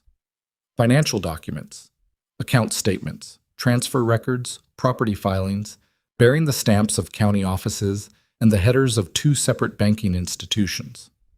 A USB drive, small, labeled in Whitmore's neat hand, a /V 1 to 14, a handwritten ledger, 40 pages, dense with figures and cross-references, a legal-size envelope containing what appeared to be photocopies of county property transfer documents, and at the bottom, in a separate Ziploc, a small digital voice recorder of the kind used by journalists. Mara picked up the recorder with both hands, the way you pick up something that might break. She pressed play. Earl Whitmore's voice came out of the small speaker with the slightly compressed quality of a digital recording made in an outdoor environment, wind noise in the background, the sound of his own movement. He spoke in the deliberate, organized way of a man who had been an administrator for 30 years and understood the importance of clear records. He identified himself. He stated the date, 19 months ago, 3 months before he disappeared, and he said, "What follows is a summary of documented evidence relating to the operation of an organized criminal network within Cañon County and its extensions into state-level administration. This recording is intended as a navigational guide to the accompanying physical documentation." He talked for 11 minutes. By the 4th minute, Mara had her phone out and was making a call. By the 6th minute, she was talking, quietly, and with the compressed urgency of someone who has been holding a door shut for a long time and has finally been given permission to let it open. By the 8th minute, she was reading aloud from a document in her hand, while the person on the other end of the line was clearly writing, clearly awake, clearly not experiencing this call as an interruption. Damon let Whitmore's voice run to the end. He sat in the old feed store in the dark, and the rain with the financial records of a criminal network spread across a dusty floor, and a dead man's voice laying out the architecture of what had been done in precise, careful, unadorned language. And he felt the specific weight of it. Not quite grief. He hadn't known Earl Whitmore, couldn't claim that, but something adjacent to it. The weight of 2 years of solitary, meticulous, dangerous work, done by a man who knew what he was risking, who had hidden the results in the ground, and trained his dog to find them, who had been thorough enough and careful enough and still hadn't been careful enough. The recording ended. Mara was still on the phone. She'd moved to the far end of the building, not for privacy from Damon, he sensed, but because some professional part of her needed the physical separation of that conversation from everything else in the room. Atlas put his head on Damon's knee. Damon looked at the dog. The Malinois was watching him with dark eyes that held the particular quality of presence that working dogs had in quiet moments, not demanding, not performing, just there. The solid, uncomplicated fact of another living thing that had chosen to be in your vicinity. He put his hand on the dog's head. Hector made a sound from across the room. Not distress. Something lower than that, something that was almost conversational. Damon looked over. The shepherd was still lying flat, but his tail moved once against the floor. The sound he'd made was the sound of an animal that was tired and done, and had completed the thing it was holding itself together to complete. "Yeah," Damon said. "You did good." Mara came back. She had the expression of someone who has just completed a transaction that cost them something, even though the transaction was the right one. "My contact in Albuquerque is alive," she said. "He's been on administrative leave. Someone in the department flagged his connection to this investigation, and he was benched pending an internal review." She sat down on the crate. "He's been trying to reach me for 6 weeks and couldn't. But he's not compromised." "No. He's angry, which is different." A pause. "He's mobilizing a response team. They'll be in county by 0400. She looked at the materials on the floor. "He needs us to maintain physical custody of this until they arrive." 4 hours. Approximately. Damon looked at the door. The people on the Whitmore property found a hole in the ground and 3 sets of footprints leading into the tree line. They're not going to sit on the property and wait. No. They're going to start working backward. The clinic, the station, anyone Briggs interacted with today. He paused. "They'll get to Rosa." Mara's expression tightened. "I know. And they might already know about Elena." "I know," she said again, and this time the word carried something that wasn't operational, something personal and afraid that she let exist for exactly 1 second before she put it back down. "I'm calling Elena now." She was already dialing. "And there are 2 other people in town I need to reach." "Former law enforcement?" She looked at him. "Former Marine. They run the hardware store." A pause. "Harlan's. My cousin and his wife." Damon stood. He began putting the materials back into the container, carefully, in the reverse order he'd taken them out, the way you police a site. "I need my truck," he said. "I left it at the clinic." "I know. And we need a better location than this, somewhere that has more than one exit and enough internal structure to create defensive positions if we need them." Mara lowered the phone from her ear, looked at him with an expression that was measuring something. "You've been thinking about that?" "Since the alley," he said. She held his gaze. "The county agricultural extension office is 2 blocks from here. It's a county building, so Briggs technically has access, but it also has a federal data line because they run USDA programs out of it. My Albuquerque contact can push federal jurisdiction to that building as a temporary evidence custody site, which changes who can legally enter it." She paused. "It also has a basement." "How do you know all of this?" 11 months, she said, with the slight emphasis of someone who has been waiting to use that answer. Damon sealed the container. He looked at the 2 dogs. Hector had gotten himself back to his feet, slowly but without assistance, and was standing near the door in the posture of an animal that has somewhere to be. The depletion was still visible in every line of him, but he was standing. "Call Elena," Damon said. "Then call your cousin. Then take us to the extension office." He picked up the container. "And tell your contact in Albuquerque that if his team isn't wheels down by 0330, the window closes." "You're not in a position to, but..." "Tell him," Damon said. "He can argue the timeline with me when he gets here." Mara looked at him for a moment with the expression she'd been using intermittently since the clinic. The expression of someone accustomed to being the most capable person in a given room and revising that assessment in real time. Then she made the call. The Agricultural Extension Office occupied a low brick building that had been built in the 1970s with the boxy pragmatism of federal construction from that era. Wide, solid, unremarkable in the way of buildings designed to function rather than to be noticed. It sat on the south end of Cutter's Bluff's 3-block commercial district, separated from the nearest building by a gravel parking lot that was empty at this hour. Mara had a key. She'd had a key for 11 months. She let them in through the side entrance, and Damon swept the building in the way that he swept unfamiliar buildings, fast, systematic, room by room, clearing without being theatrical about it. It took 4 minutes. The building was empty. 8 offices, a conference room, a records room, a supply closet, and a basement that contained file storage and the federal data line Mara had described. A dedicated USDA connection Running through a hardwired junction box that her contact, when she called him back, confirmed he could push federal evidence custody authorization through within the hour. That helps legally, Damon said. Doesn't help physically. I know. Mara was looking at the basement stairs. My cousin is coming. He'll bring his wife and whatever he has. What does he have? Carlos did 2 tours in Fallujah. He has what you'd expect. Damon accepted this without comment. He set the container on the conference table on the main floor and took stock of the building from a defensive standpoint. 2 entry points on the ground floor, the side door they'd come through and a front entrance that faced the street. Both solid core doors with deadbolts that worked.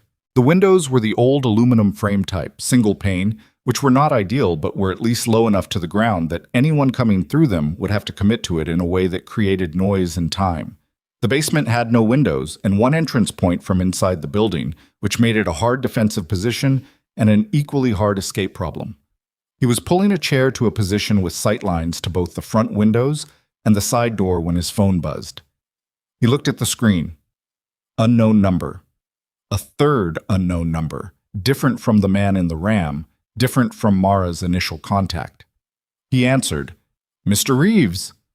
The voice was older than the man in the alley, measured, the voice of someone who had spent a long time in rooms where he was the one who decided things.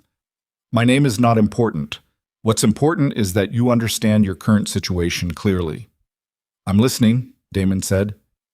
"You have something that belongs to a private arrangement. You've been in this county for less than 8 hours, and I want to be generous in my interpretation of that. I want to believe you stumbled into this without understanding what you were stumbling into." "That's generous."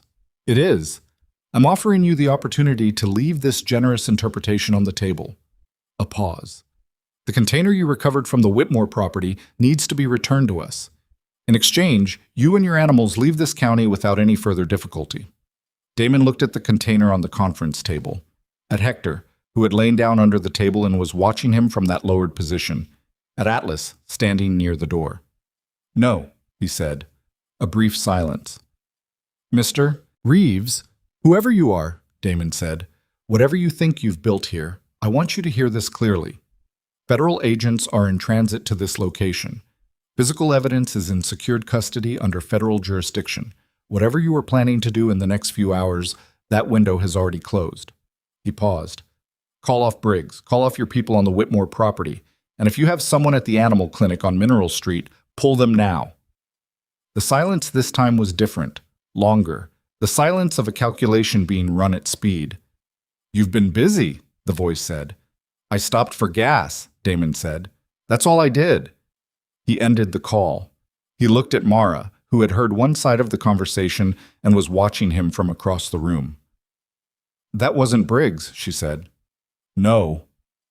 "Salcedo?"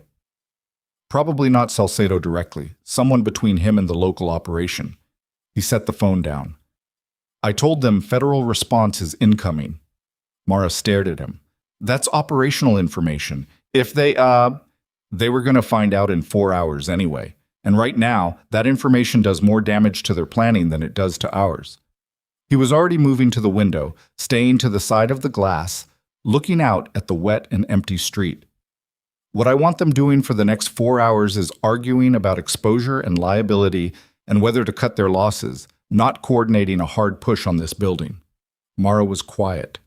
Then, "That's a gamble." "Yes.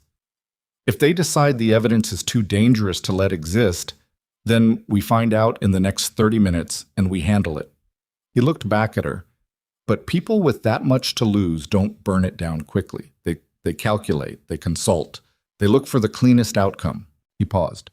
"Clean outcome for them right now is the evidence disappearing before the federal team arrives." "That means they come here." He looked at the door. "Which means they come here on our timeline, not theirs." The sound of a vehicle in the parking lot made both of them go still.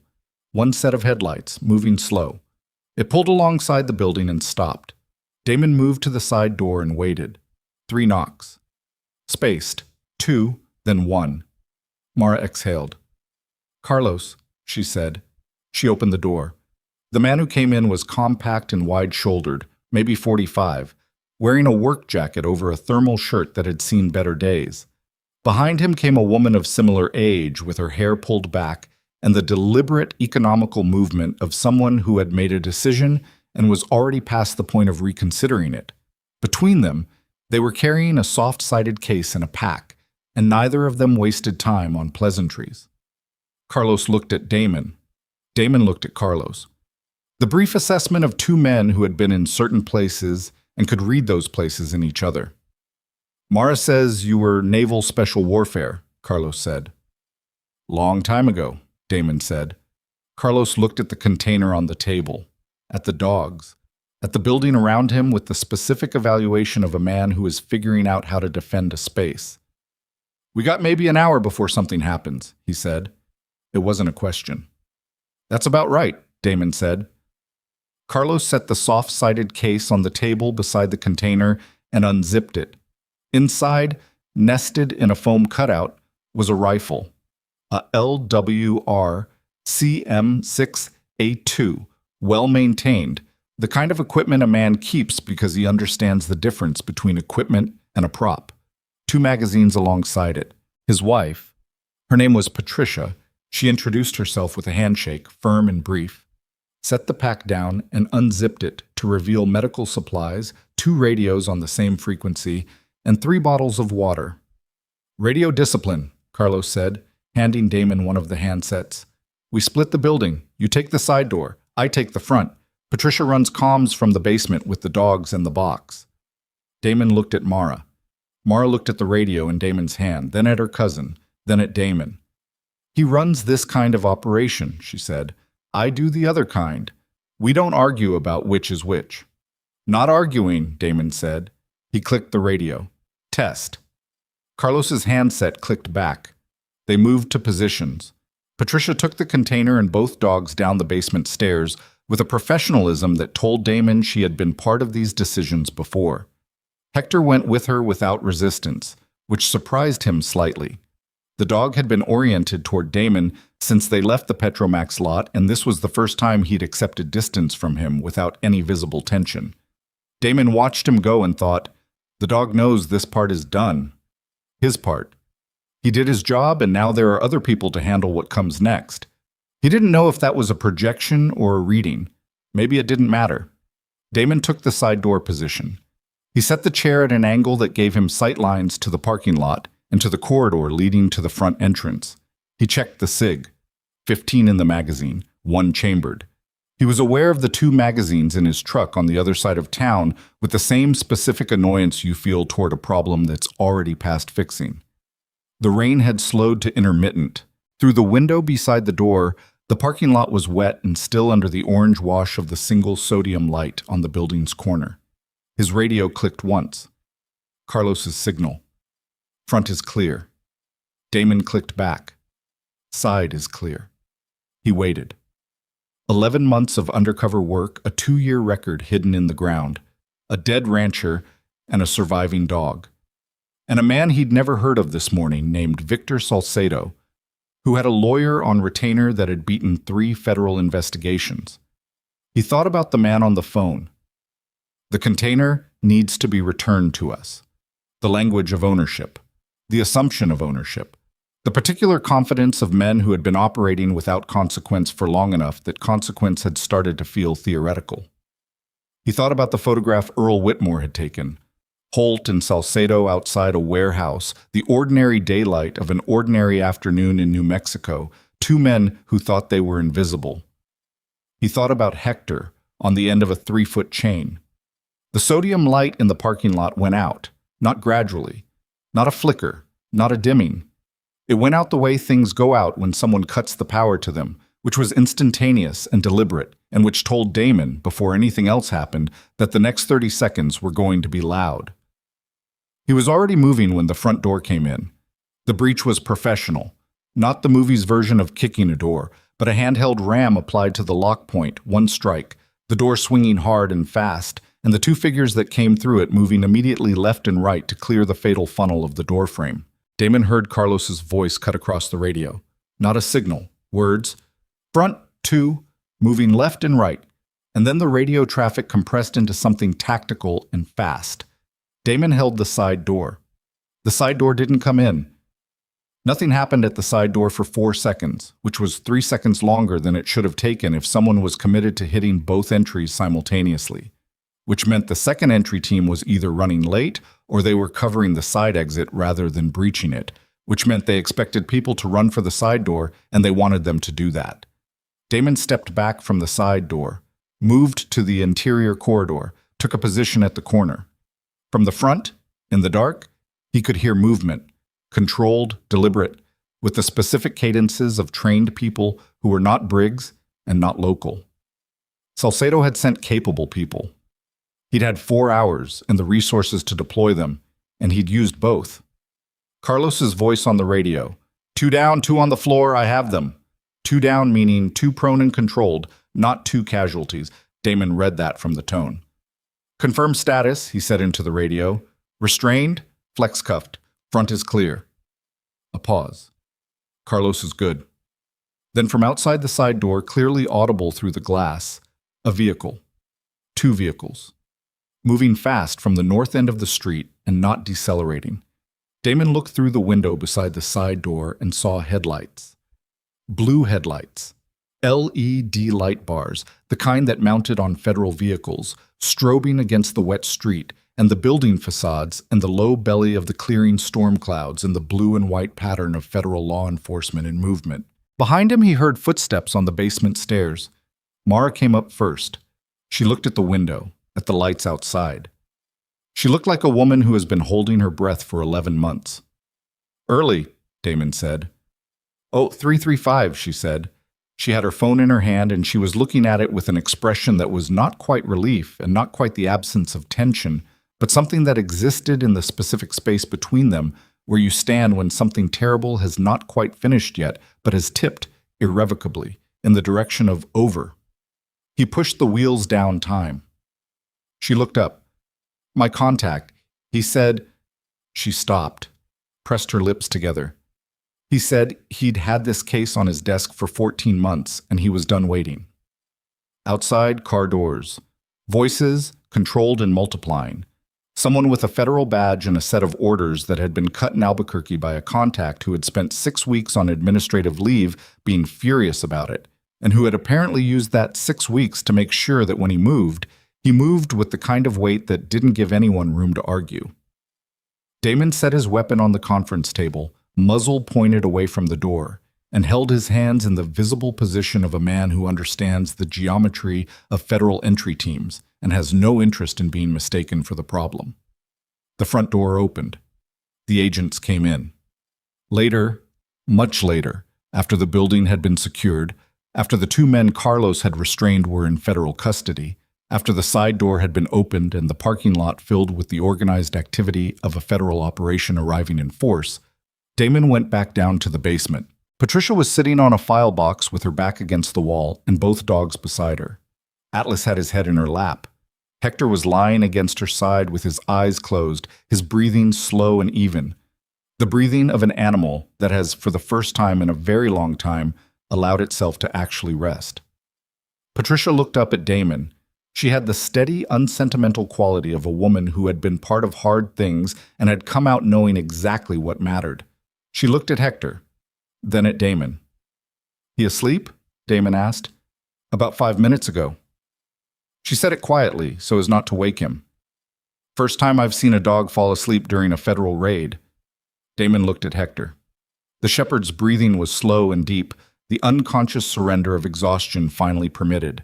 The infected skin, the too tight collar mark, the visible ribs, the 8 months of deliberate cruelty, all of it was still there, would take time and care to undo. But underneath it, in the architecture of the animal's sleeping face, there was something that had not been there when Damon had first seen him at the Petromax lot in the afternoon heat. He crouched down and put his hand gently on the dog's flank. Hector didn't wake. He exhaled once, slow and deep, and his tail moved in his sleep, one slow sweep against the floor. Damon stayed crouched there for a long moment with his hand on the dog's side, feeling the rise and fall of his breathing, and the particular quality of the silence below the noise of the federal operation above them. And he didn't say anything because there wasn't anything that needed to be said. It was enough for now that the dog was breathing. That had been enough since 4 o'clock that afternoon. It was still enough now. The federal agents came down the basement stairs at 0347. There were two of them, one in tactical gear with a flashlight mounted on his vest, one in a jacket and slacks who moved like someone who had spent years in rooms rather than in fields, which in Damon's experience meant either administration or intelligence. And the two were not always distinguishable. The one in the jacket held up a badge in the economical way of someone who considered the gesture a formality rather than an introduction. Special Agent Rourke, he said, Department of Justice, Organized Crime. He looked at Damon, at Patricia, at the two dogs. His eyes stopped briefly on Hector, who had woken at the sound of the footsteps and was now sitting upright and watching the door with calm attention. "Which one of you is Reeves?" "Me," Damon said. Rourke looked at him the way Damon had been looked at in debriefs before. The comprehensive, calibrating look of a man assembling a picture from component parts and finding that the picture didn't quite match what he'd been told to expect. He was maybe 50, trim, with the kind of face that gave away very little on purpose. "I need you upstairs," he said. "The dog needs water before I move him," Damon said. Rourke blinked. Then he looked at the agent in tactical gear, who produced a water bottle from a carrier on his vest and held it out without comment. Patricia took it, found a container in the supplies she'd brought, poured water. Hector drank. "Now," Rourke said. Upstairs, the building had been transformed in the way federal operations transform spaces, quickly, thoroughly, without asking permission. Portable lights had been set up in the conference room, casting the flat, even illumination of temporary command infrastructure. The container from the Whitmore property was on the table with two agents photographing its contents in sequence, each document handled with gloves, each item logged before the next was touched. A third agent was on a laptop connected to the federal data line Mara had described.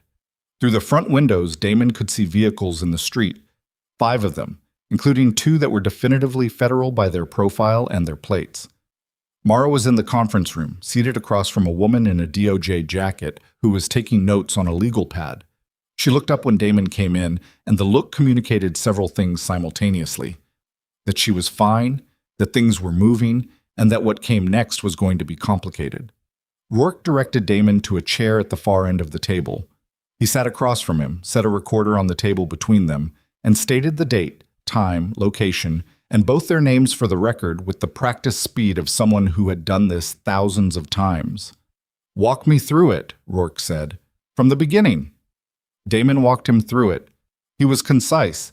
12 years of military work had trained a particular kind of concision into him, the ability to convey a situation report in its essential components without editorializing, without chronological detours. He'd stopped for gas. He'd seen the dog. He'd stayed. He described Briggs, Rosa, Elena Anaya, Mara's approach, the drive to the Whitmore property, the recovery of the container, the movement to the extension office, the breach. Rourke listened without interrupting. He had a good poker face, but not a perfect one. There were 2 moments where something moved behind his eyes, and both of them were at points where Damon described Hector's role. The man was processing something, Damon could tell, that he was choosing not to process out loud yet. When Damon finished, Rourke was quiet for a moment. "You're telling me," he said carefully, "that you drove a sick dog through a rainstorm to a location 6 miles outside of town and recovered critical evidence in a federal investigation because the dog remembered where it was buried." "Yes," Damon said, "and this dog had been on a chain in a gas station for 8 months." "Yes." Rourke looked at the container, at the agents methodically working through its contents. He pressed his lips together in the expression of a man confronting something true that he would have preferred to be slightly less true. "The recording from Whitmore," he said. "The USB drive. The financial documents.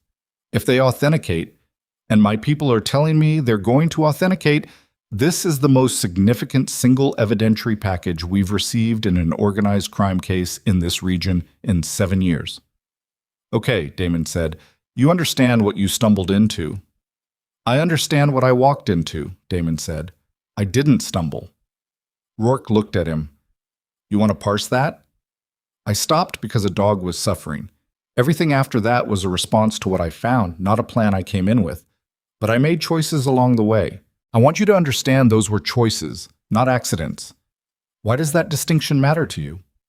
Damon considered that for a moment. Because accidents don't have responsibility attached to them, he said. And everything that happened tonight has responsibility attached to it.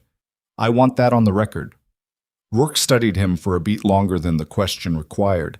Then he reached over and stopped the recorder. Off the record, he said.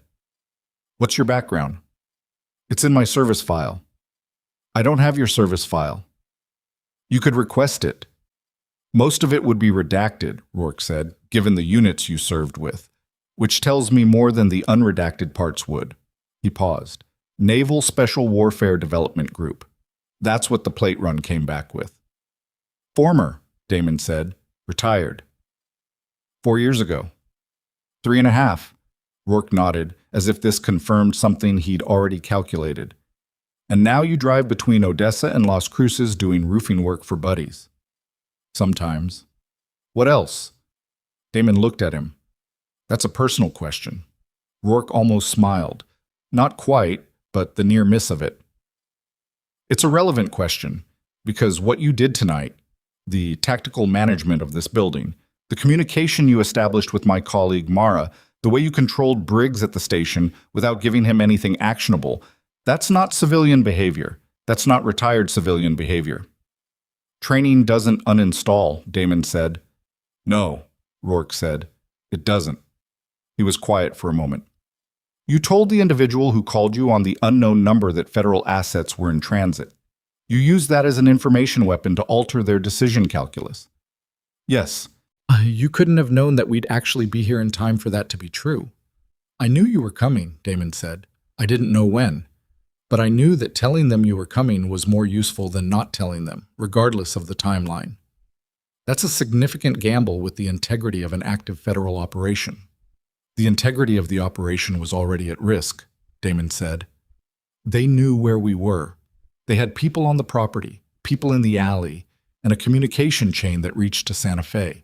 The variable I could change was their behavioral response. I changed it. Rourke looked at him steadily. If they'd decided to rush this building instead of pulling back, then we'd have had a harder night, Damon said. But they didn't rush the building immediately, which told me the gamble was working. People with that much institutional exposure don't make rash moves when they think the law is already in motion. They make calls to lawyers. They make calls to each other. That burns time. It burned enough time, Rourke said. Yes. Another silence. Outside the window, the activity in the street was still going. Organized, controlled, the work of a federal operation securing its perimeter and beginning the long machinery of documented arrests and evidence chains. Damon could hear Mara's voice from across the room, measured and thorough, answering questions from the woman with the legal pad. Rourke restarted the recorder. For the record, he said, I'm formally advising you that your actions tonight, while uncoordinated with this investigation, appear to have been materially beneficial to its outcome. I'm also formally advising you that I'm recommending your official cooperation status be documented, which provides you certain protections. He paused. That's the good news. What's the other kind? Victor Salcedo's attorney is already on the phone to our office in Albuquerque. He's filing an emergency motion claiming that the evidence was recovered by an unauthorized civilian actor and is therefore inadmissible. Rourke said it flatly, without drama, the way you deliver information that is frustrating but not fatal. That argument won't survive contact with the chain of custody we're building tonight, but it means there's a legal fight ahead that is going to require your testimony, possibly multiple times, over an extended period. Damon absorbed this.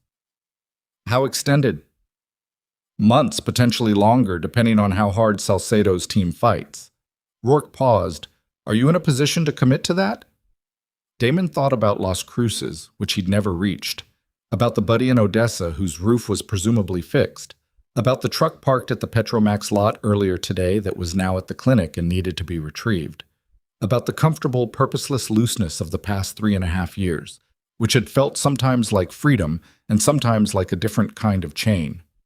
"Yes," he said. Rourke nodded once. He picked up the recorder. "One more thing, off the record." Damon waited. "The dog," Rourke said.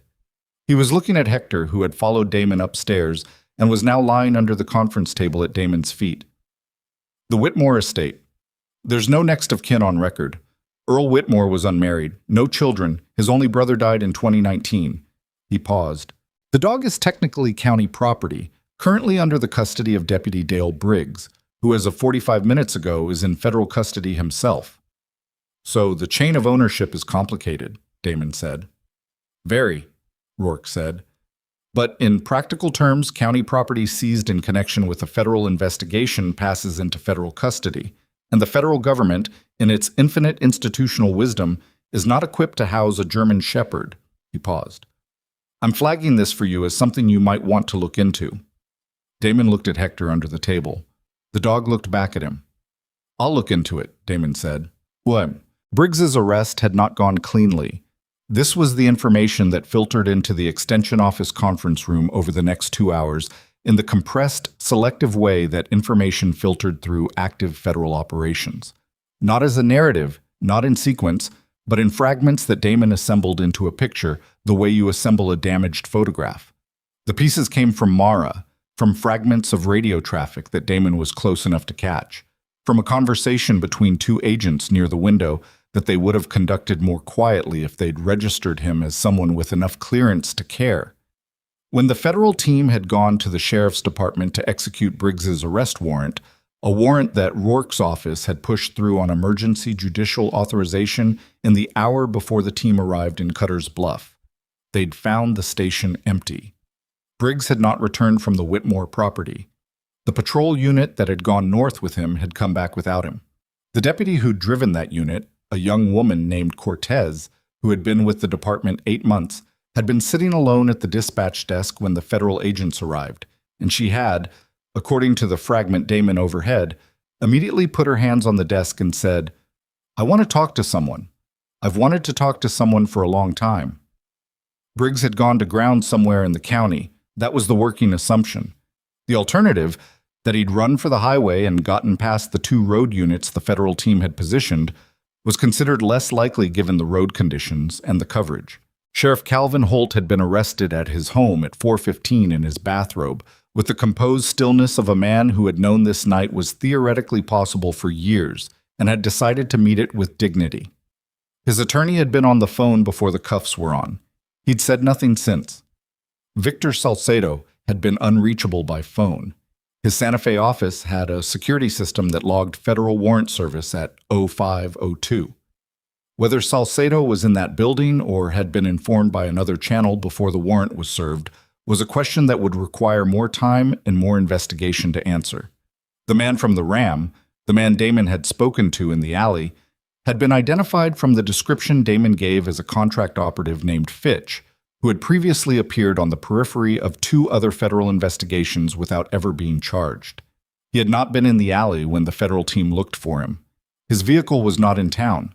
These were the known gaps, and there were more of them, and they were the kinds of gaps that were normal at 0500 in a federal operation that had moved faster than anyone had planned. What was not a gap was the content of the container from the Whitmore property. At 0511, the agent on the laptop looked up from the screen and said, to no one specifically, and to Rourke specifically, "The audio files on the drive are authentic. There are 14 separate recordings. Several of them are conversations where we can positively identify at least 3 of the voices from our existing database." He paused. "One of them is a state-level official, not county. State." The room got quiet in the way rooms get quiet when the scale of something grows past where it had been positioned.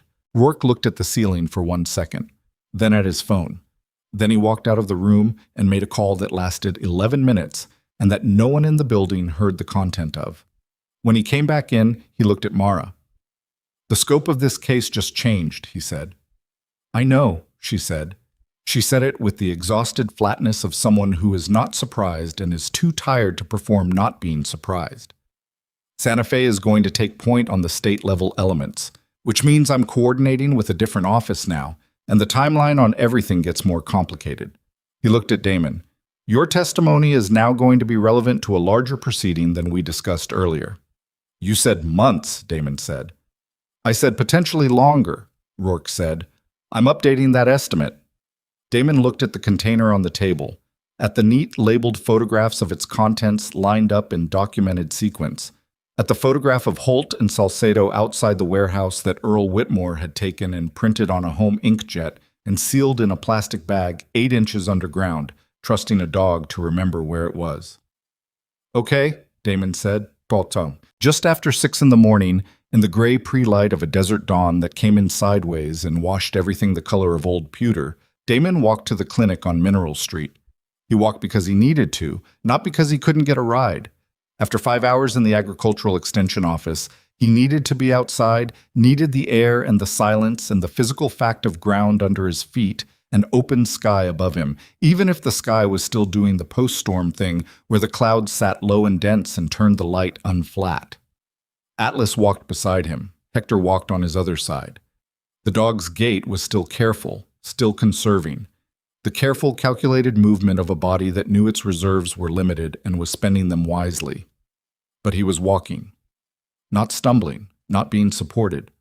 Walking, in the early morning, through the empty streets of a town that had spent years being quiet about wrong things and was now going to have to figure out how to be loud about right ones. The clinic lights were on. Elena Anaya opened the door before Damon knocked. She had clearly not slept. She had the specific appearance of a person who had spent the night in a state of suspended tension, still dressed, coffee cup in hand, eyes that had been open too long but were fully present. She looked at Damon, at Atlas, and then at Hector, and her face did something that was private and complete and didn't need any interpretation.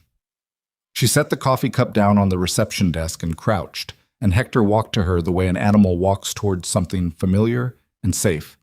And she put both hands on either side of his face and looked at him for a long moment without saying anything.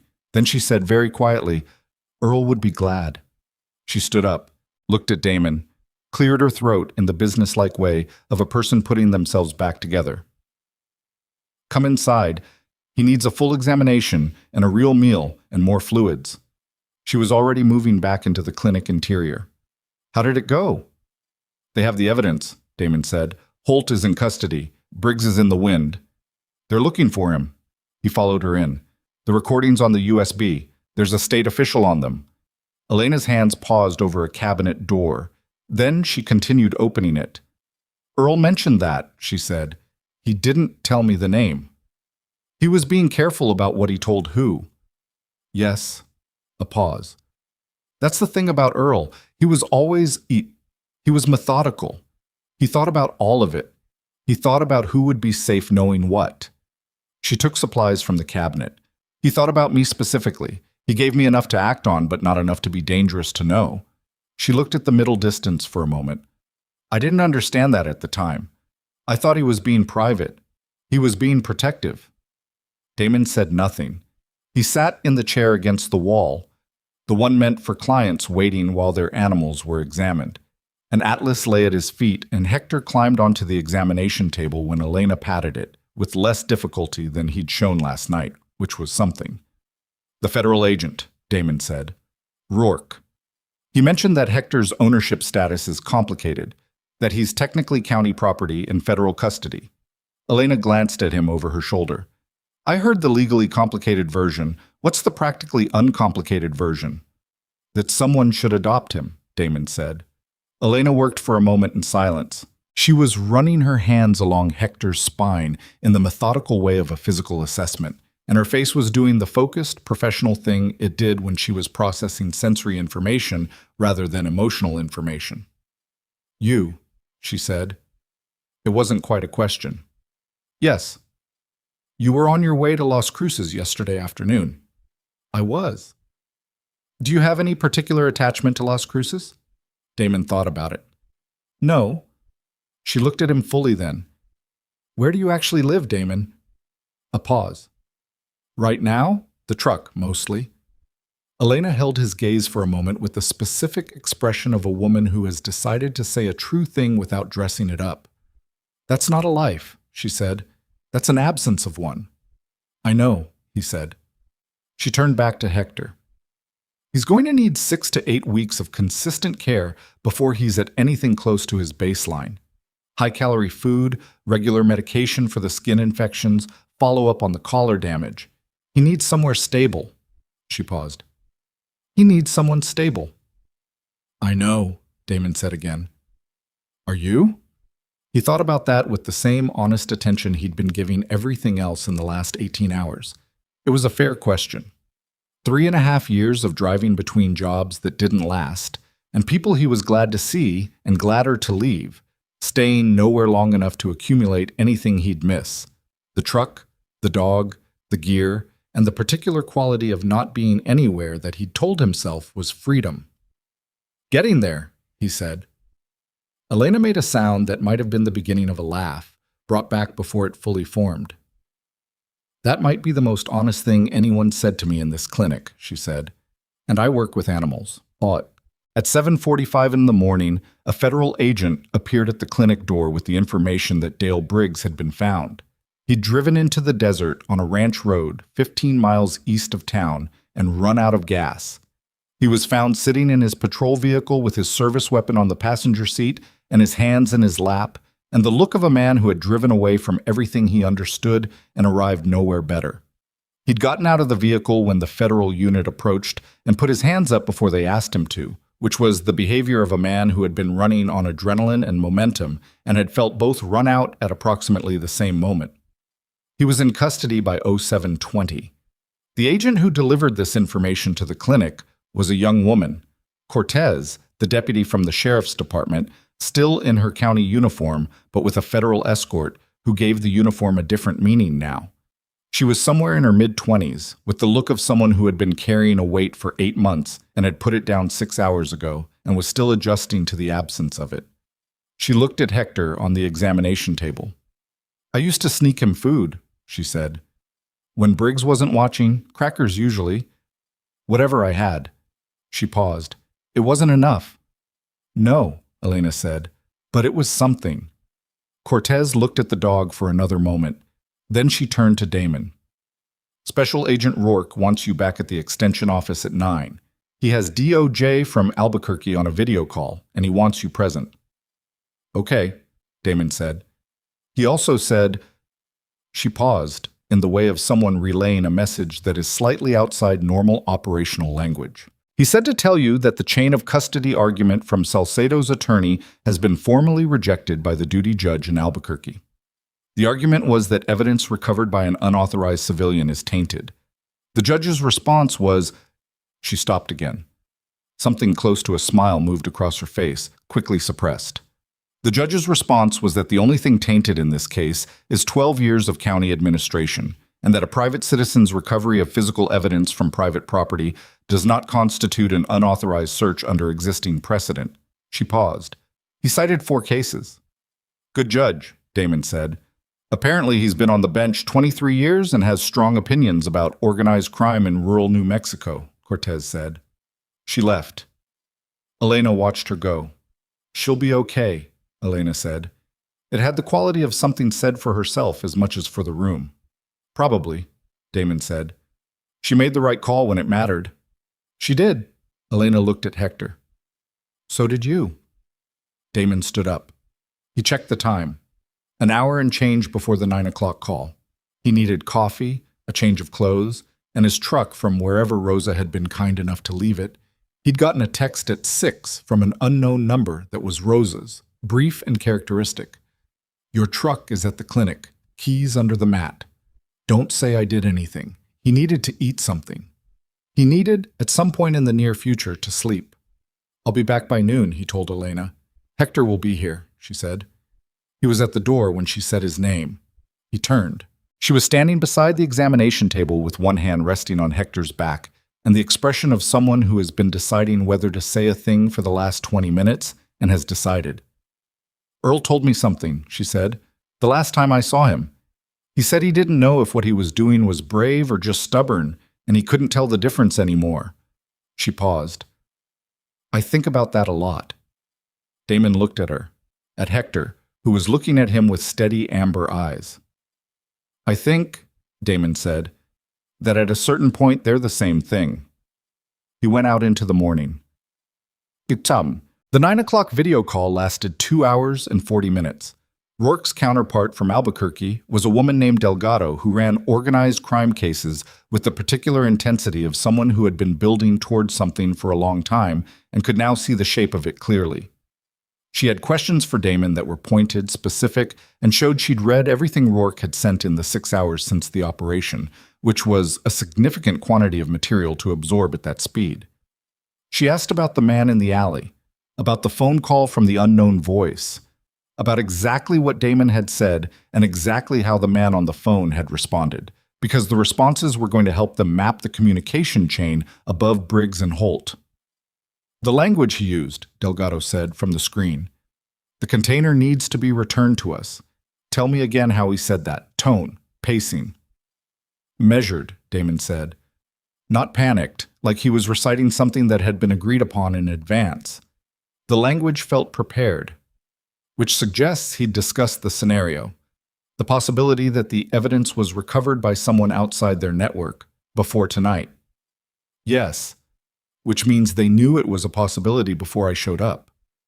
They've known the evidence exists somewhere on that property since Whitmore disappeared, Delgado said. They've been looking for it for 14 months. She paused. They just couldn't find it because they didn't have the dog. The room, which contained Rourke, Damon, Mara, and 2 other agents, was quiet for a moment with that fact. Mara spoke for the first time in the call. The dog was deliberately kept on county property, she said. I always assumed that was Briggs maintaining control over an animal connected to a missing person. I didn't consider the possibility that they understood the dog might know something. Did they? Rourke said. Mara looked at the screen, at Delgado. Did they know what Earl trained him to do? We don't know yet, Delgado said. It's possible they understood it abstractly, that Whitmore had trained the dog for something, without understanding the specific capability. She paused. It's also possible they underestimated a dog, which would be consistent with underestimating a lot of things in this case. Damon said nothing. He was thinking about the man on the phone, the measured voice, the prepared language, the offer of a trade, and something about it was sitting at an angle he hadn't quite resolved. A man who was that composed at 4 a.m, with federal agents in motion and 2 of his contract people in restraints, was not a man who underestimated things as a general habit. The voice on the phone, Damon said. You said you're working on identifying it from my description. Where are you on that? Delgado and Rourke exchanged a look that was brief and somewhat carefully constructed. Working on it, Rourke said. That's not an answer. It's the answer I have right now. Damon looked at him. The man on the phone knew my name before I'd given it to anyone in this county except Mara. He knew I was former Naval Special Warfare. That's not information that comes from a plate run to a local sheriff's office. That's access to a different tier of database. Rourke's expression didn't change. Which means, Damon said, whoever called me is not a county-level problem and is not a state-level problem. Damon, Mara said quietly. You're looking at a federal connection, he said. That's why the answer is working on it. Rourke picked up a pen and set it down again. He looked at Delgado on the screen, and she looked back at him with the particular blankness of a senior officer who has decided that a civilian in the room does not need to be told that they have just correctly identified the most sensitive element of the case they stumbled into yesterday afternoon. The scope of this investigation, Delgado said finally, extends into areas that we are not yet in a position to discuss in an open session. She paused. What I can tell you is that your identification of the voice on the phone as someone with access to federal security databases has been noted and is being pursued through appropriate channels. Appropriate channels, Damon said. Yes. He looked at the screen, at Rourke, at Mara, who was looking at the table. Mara's been undercover for 11 months, he said. Her contact went dark for 6 weeks. The contact says he was benched pending administrative review. An administrative review triggered by someone who flagged his connection to this investigation. Nobody said anything. That flag, Damon said, came from inside your organization. The silence in the room was the specific silence of confirmed information that nobody was going to confirm out loud. Mr. Reeves, Delgado said, I want you to understand something. The integrity of what you recovered last night, the Whitmore evidence, is intact. The chain of custody is clean. The recordings are authentic and are going to be the basis of prosecutions that will be substantial and real. She paused. But the full architecture of what you've walked into is something that is going to take time to dismantle properly, and dismantling it properly is more important than dismantling it fast. Do you understand what I'm telling you? That there are people above Salcedo, Damon said, and you're not sure yet which of your own people are connected to them. Another silence. I'm telling you, Delgado said, that your role in this, as a witness, as the individual who recovered the primary evidence, is significant. And I'm telling you that significance comes with a corresponding exposure. Until we complete certain internal reviews, we'd prefer you to maintain a low profile and remain in contact with Agent Rourke. You're telling me not to leave town, Damon said. I'm strongly suggesting it, Delgado said. Damon looked at Rourke. Rourke looked back at him with an expression that communicated, without saying anything, that he agreed with Delgado and that he appreciated that Damon wasn't making this more complicated than it needed to be. Fine, Damon said. I'll stay. After the call ended, the room emptied slowly. Agents collecting materials, carrying equipment, the organized dispersal of an operation transitioning from acute phase to sustained phase. Mara was the last to leave, gathering the legal pad she'd been taking notes on throughout the call. She paused at the door. You okay? She said. I've had easier days, Damon said. You've had harder ones too, she said. It wasn't a guess. He looked at her. Yes. For what it's worth, she said, 11 months of undercover work, and I didn't see any of the angles you saw in 12 hours. She said it without performance. Not complimentary in the way of people who want something, just honest. That either says something good about you or something concerning about me. It says you were too close to the details, Damon said. That's what undercover does. You see everything from inside the operation. I walked in from outside. You walked in for gas, she said. Yeah, he said. She almost smiled. Then she left. Damon sat alone in the extension office conference room with the portable lights and the federal data line and the clean rectangle of table where the Whitmore container had been before it was moved to a secure evidence facility. He sat there for a while and looked at the rectangle and thought about what it had taken to put that box in the ground and what it had taken for it to come back out. He thought about Earl Whitmore, who had spent 2 years building something that was supposed to protect people and then disappeared before it could. He thought about Hector, who had sat on the end of a 3-foot chain for 8 months in the heat and the hunger and had not forgotten. He thought about the voice on the phone. Calm, prepared, connected to resources that went higher than anyone had publicly admitted. Still out there. He thought about Mara's 11 months and Rourke's careful non-answers and Delgado's language about appropriate channels, and he understood the shape of what he was in the middle of. It was bigger than a corrupt sheriff in a small county. It was bigger than Victor Salcedo's logistics company. It had roots in places that appropriate channels moved slowly through, for reasons that were either procedural or self-protective and were sometimes both. He picked up his phone and looked at it for a moment. Then he called Elena. She answered on the second ring. He could hear Hector breathing somewhere in the background, the slow, deep breathing of a dog at rest. How is he? Damon asked. Eating, she said. He finished everything I put in front of him, which is a good sign. His temperature is normal. The skin is going to take time, but there's no systemic infection. A pause. He found a spot in the corner of the back room under the cabinet, and he's sleeping there. He picked it himself, carried a towel there in his mouth. Damon thought about that. A dog who had been given no choices for 8 months, picking a spot, carrying a towel to it. Good, he said. Damon. Her voice had the quality of someone who has been thinking about something all morning. Are you going to be in Cutter's Bluff for a while? It looks like it. There's a place, she said, 3 miles north off the main road. Small ranch property, been empty 2 years. It belongs to a woman in Tucson who's been trying to sell it. It has a house and a barn and 4 acres. A pause. I know her. She's been asking $18,000 for it and not getting offers because the market out here is what it is. Damon was quiet. I'm not suggesting anything, Elena said, in a tone that suggested she was exactly suggesting something. I'm telling you it exists. I hear you, he said. Outside the extension office window, Cutter's Bluff was beginning its morning. Slow, tentative, with the quality of a place that had woken up to a different set of facts than it had gone to sleep with. He could see a woman standing in the doorway of the diner across the street, looking at the federal vehicles still parked along the block. He could see a man on the corner talking to a neighbor, both of them standing in the specific posture of people trying to understand what had changed overnight. It had changed more than they knew yet.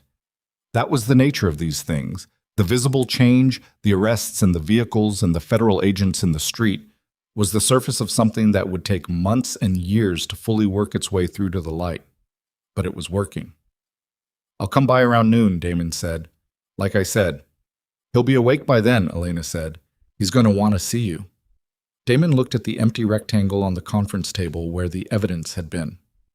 Yeah, he said. I know. He ended the call, put the phone in his pocket, and sat for another minute in the quiet of the room. Then he stood and walked out into the morning and went to get his dog. His truck was exactly where Rosa had left it, parked alongside the clinic on the gravel, keys under the mat, with a cracked windshield that had been cracked since Odessa and a passenger seat that still had the wrapper from a gas station sandwich he'd eaten outside of Roswell 2 days ago. 2 days. It felt significantly longer than that. He sat in the driver's seat for a moment without starting the engine, and Atlas jumped in and settled in the back without being invited, which was his way of communicating that he understood they were not going anywhere immediately. Damon reached behind the seat and got the 2 spare magazines from the side pocket of his gear bag. He checked them out of habit and put them where they were supposed to be. Then he got out, went into the clinic, and spent 40 minutes sitting on the floor of Elena's back room with Hector.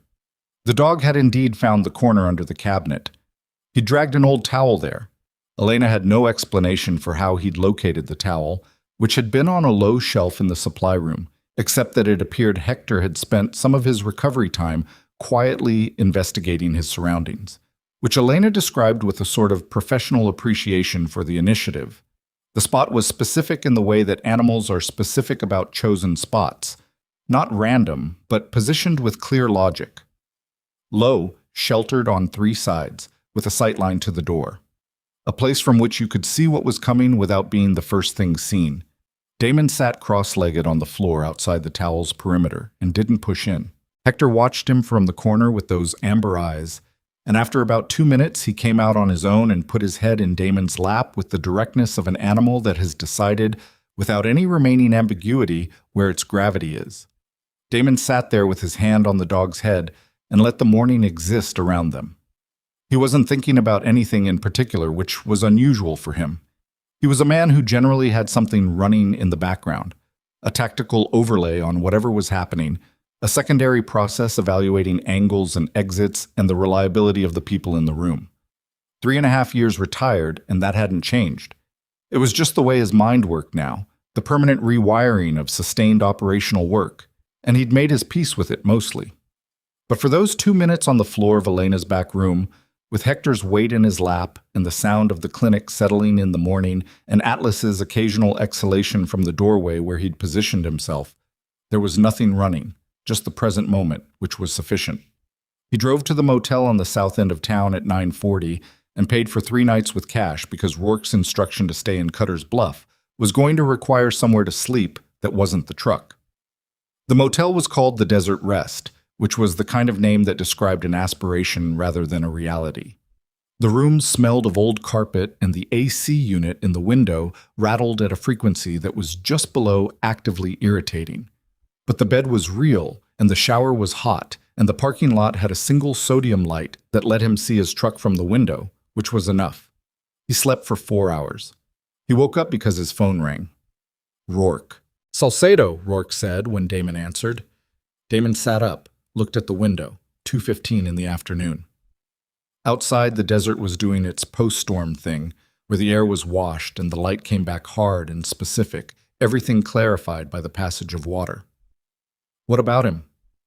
He turned himself in. Santa Fe field office, 45 minutes ago. His attorney was with him. He had a prepared statement. Rourke paused. He's going to cooperate. Damon was quiet. The recordings, Rourke said. 14 audio files. 5 of them involve Salcedo directly. His attorney apparently spent the morning listening to them and concluded that the most rational path was cooperation in exchange for sentencing considerations. A pause.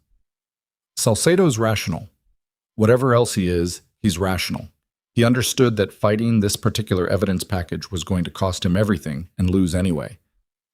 The state official, Damon said. Is Salcedo naming them? As of 45 minutes ago, yes. That's all I can tell you right now. The voice on the phone. Last night. The man who called me. A longer pause this time.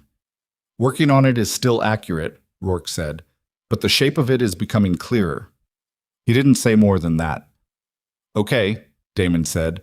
There's a formal witness statement session tomorrow morning, 9 o'clock, extension office. After that, you're free to move around as you choose, though I'd prefer you stay in the county for the next week. I'll be there, Damon said. He ended the call and sat on the edge of the bed for a moment. Then he stood up, went to the bathroom, splashed water on his face, and looked at himself in the mirror the way you sometimes look at yourself after the acute phase of something is over and you're trying to take stock of whether anything has changed. He looked about the same as he had yesterday, which was not particularly remarkable either way. He had a cut on his left forearm from the juniper branches in the tree line that he hadn't noticed until now, and that didn't require attention but would leave a thin scar to add to the collection. He needed to shave. He went back to the clinic. Elena was with a client, a rancher with a sick cattle dog who'd driven 40 minutes because Elena was the only vet within reasonable range. And Damon waited in the parking lot with both dogs in the afternoon sun, which had become the kind of clean, high-desert sun that made everything look slightly more real than usual. Hector sat beside him and watched the traffic on Mineral Street, which was not heavy but was present. More present than it had been that morning, Damon thought. People moving, people out of their houses and their cars and their shops, talking to each other in the tentative, slightly amazed way of a community that has woken up inside a different set of facts. Rosa came by on foot at some point in the early afternoon. She was not wearing her Petromax polo. She had a jacket over her arm, a canvas bag, and the look of someone who had taken a day that felt like a normal day and was now deciding what a normal day meant going forward. She stopped when she saw Damon. They looked at each other for a moment. Station's closed, she said. Temporarily, the federal people said, pending investigation of the property. Did they treat you okay? They were polite, she said, with a slight emphasis of someone for whom polite was a meaningful upgrade from the baseline she was accustomed to. She looked at Hector. Something in her expression shifted into something warm and a little undone. He looks better. He's better, Damon said. She looked at Hector for another moment. Then she looked at Damon with the direct, measuring quality he'd seen the first time in the station when she'd decided in about 4 seconds how much to trust a stranger. Thank you, she said, for not driving away. I almost did, Damon said. She made a sound, not disbelief. Something more complex than that. No, you didn't, she said, and walked on. He watched her go and thought she was probably right. The formal witness statement session the following morning was thorough and long. Damon sat across from Rourke and a DOJ attorney named Castellano, who asked questions with the systematic precision of someone building an evidentiary structure that would need to hold weight in federal court, and he answered all of them with the same directness he'd used from the beginning. The session lasted 4 hours with one break. At the end of it, Castellano closed his notebook and looked at Damon with an expression that combined professional assessment and something slightly more personal. You understand, he said, that what you did at the extension office, the tactical management of the building, the communication architecture you established, the decision to inform the opposing party of federal involvement, none of that is standard civilian behavior. I've been told that, Damon said. I'm not criticizing it, Castellano said. I'm documenting it. For the record, the court record, I need to be able to characterize your actions accurately. You acted with the training and judgment of a former special operations officer who assessed the situation and made tactical decisions appropriate to the level of threat. Yes, Damon said. Not as a law enforcement officer, not as a federal agent, not with any authority beyond your own civilian standing. Correct. Castellano nodded, wrote something. The opposing counsel is going to try to characterize you as a vigilante, he said. They're going to argue that a private citizen had no legitimate basis for the decisions you made, and that the evidence you recovered is therefore tainted by unauthorized law enforcement activity. The judge in Albuquerque already addressed that argument, Damon said. At the emergency motion stage, yes. At trial, they'll make it again with more preparation. He looked at Damon over the top of his reading glasses. I want you to be ready for that. For the characterization. For what they'll try to make you look like. What will they try to make me look like? Castellano put the glasses down. A man who went looking for trouble, he said.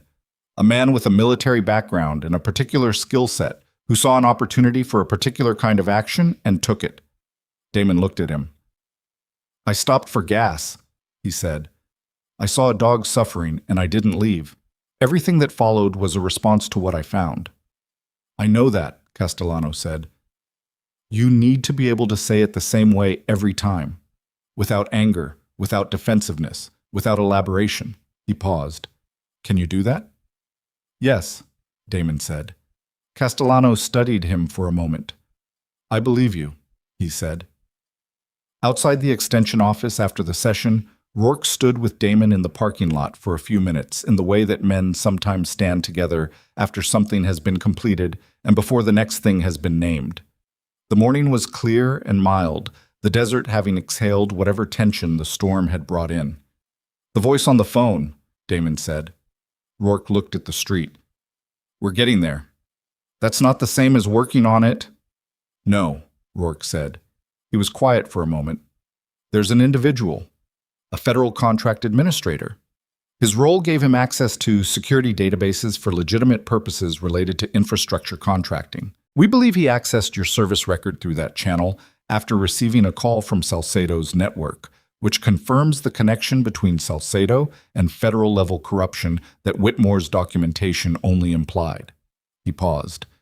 He's been placed on administrative leave pending investigation. He's not cooperating. His attorney is the same firm as Salcedo's. Is he going to be charged? That's above my pay grade right now, Rourke said. But the evidence chain from Whitmore's recordings runs through him. He's not going to walk away from this cleanly. He looked at Damon. It takes time. That's the honest answer. It takes more time than anyone wants it to. Damon looked at the building behind them. The municipal brick of the Agricultural Extension Office, which had temporarily become something else, and would eventually go back to being what it was. Whitmore's been dead 14 months, he said. I know. His dog was on a chain for 8 of them. I know, Rourke said, and something in his voice that had been professionally maintained shifted for 1 second into something unguarded. A man who had been in this work for a long time and had not entirely lost the capacity to be affected by what it contained. That's why we're not stopping at Briggs and Holt. That's why we're not stopping at Salcedo. He looked at the street. Earl Whitmore documented what he found and hid it in the ground and trained his dog to go back to it. The least we can do is follow that all the way to the end. Damon nodded. They stood there another moment. Then Rourke went back inside and Damon went to get his dogs. The property north of town that Elena had mentioned was accessed by a dirt track that branched off the county road half a mile past the windmill with the padlocked blades. The lock had been cut by the federal team the morning after the operation, and the blades were moving now in the easy afternoon wind, turning with the patient mechanical rhythm of something that had always been meant to turn and had simply been prevented from doing so. Damon drove out to look at the property on the 3rd day. He brought both dogs. He didn't tell anyone he was going, which was a habit, and also a choice. He wanted to look at it with no one else's opinion in the truck, no one else's practical considerations shaping what he saw. It was a small place. That was the first thing. 4 acres was not a working ranch by any regional measure, barely enough to keep a few animals if you managed it carefully, not enough to run cattle in any commercial sense. The house was single-story adobe, which was the correct material for this climate. with a porch that faced east and caught the morning light and shaded itself by afternoon, which someone had thought about when they built it. The barn was wood frame, old but structurally honest, the kind of construction that lasted because someone had done it right rather than fast. The well was active. The woman in Tucson had kept the utilities minimally maintained to preserve the property's value. And the water that came out of the tap when Damon turned it on in the kitchen ran clean and cold after a few seconds of clearing the pipes. The kitchen was small. The 2 bedrooms were small. The whole house was small in a way that felt proportionate rather than inadequate, sized for a life rather than for the performance of one. He walked the 4 acres. Atlas covered them in a different pattern, quartering back and forth with the Malinois' systematic reading of a new space, cataloging everything. Hector walked beside Damon, matching his pace, stopping when he stopped, sitting when he crouched to look at the soil or the fencing or the view from a particular point on the property. The view from the northwest corner was the desert running out to a low ridge of hills that turned the color of old brick in the afternoon light. The sky above it was the particular blue of high desert, not the humid blue of coastal places, but a hard, specific blue that meant altitude and aridity and clarity. 3 hawks were working a thermal above the ridge without effort, making long, slow circles in the warming air. Damon stood at that corner for a while. He thought about the conversation with his former commanding officer that he'd had 2 years ago in a bar in Virginia Beach, when the retirement was new enough that it still felt provisional. His CO had said, "The hardest thing is not the leaving. The hardest thing is finding out what you are when the thing that defined you is gone." He'd meant it as a warning, delivered with the affection of a man who had watched other men struggle with the same transition. Damon had listened and nodded and driven home and spent the next 18 months proving the point. He was not the same man who had sat in that bar. He wasn't entirely sure yet who he was instead.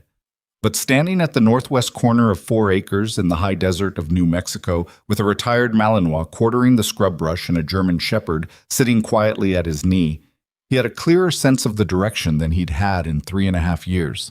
He pulled out his phone and called the number Elena had given him for the woman in Tucson. The purchase took 3 weeks. Property transactions in rural New Mexico moved at the pace of property transactions in rural New Mexico, which was not fast. And there were title searches and an inspection and a negotiation on the septic system that got slightly heated before settling at a number that was fair to both parties. Damon paid $16,500, which was below the asking price, but not insultingly so, and the woman in Tucson said she was glad it was going to someone who would use it.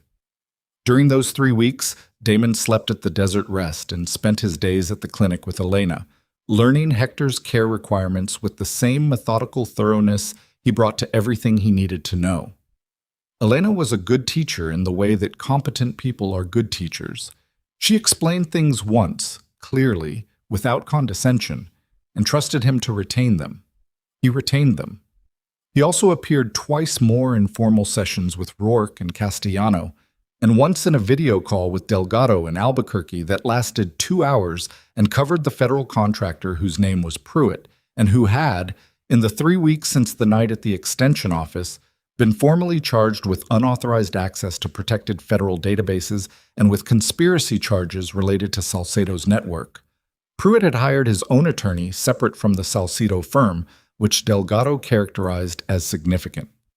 Dale Briggs was indicted on 12 counts that ranged from animal cruelty to obstruction of federal investigation to accessory after the fact in Earl Whitmore's disappearance. The accessory charge was the most complicated. The direct evidence of what had happened to Whitmore was still being built, one piece at a time, from Salcedo's cooperation and the contents of the USB drive and the interviews of individuals who had been on the edges of the network and were now choosing which side of the accounting they wanted to be on. Briggs was not cooperating. He sat in a federal holding facility and communicated through his attorney and said nothing. Calvin Holt, the sheriff who had held office for 3 terms in Canyon County, pleaded guilty in Week 2 to federal racketeering and obstruction charges in exchange for a reduced sentence. He was 63 years old. He gave a statement through his attorney that was 9 sentences long and contained the phrase, "I made choices I cannot take back," without specifying which choices or what they had cost anyone else. He did not look at the reporters in the hallway when he was escorted from the courthouse. Victor Salcedo's cooperation proved as rational as Rourke had predicted. He named names, dates, and amounts that expanded the investigation into 3 additional counties and 2 state agencies. His sentencing was deferred pending the completion of that cooperation, which meant he would be waiting for a while. His attorney had negotiated a floor of 7 years. The ceiling, depending on how the related prosecutions resolved, was significantly higher.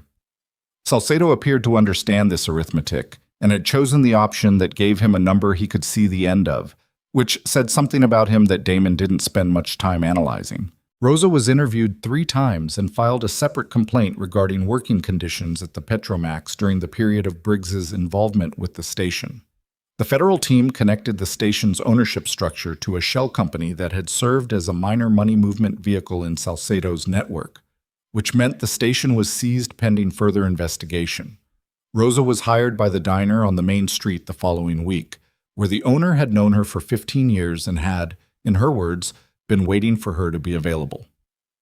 Deputy Cortez, the young woman who had been feeding Hector crackers through 8 months of fear and compliance, was the subject of a separate internal review regarding her knowledge of the department's corrupt activities.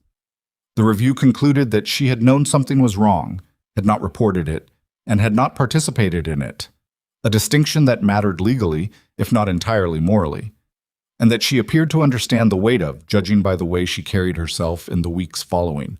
She resigned from the Canyon County Sheriff's Department and applied to the State Police Academy. Mara wrote her a letter of recommendation, which she delivered in person, and what passed between them in that conversation was private.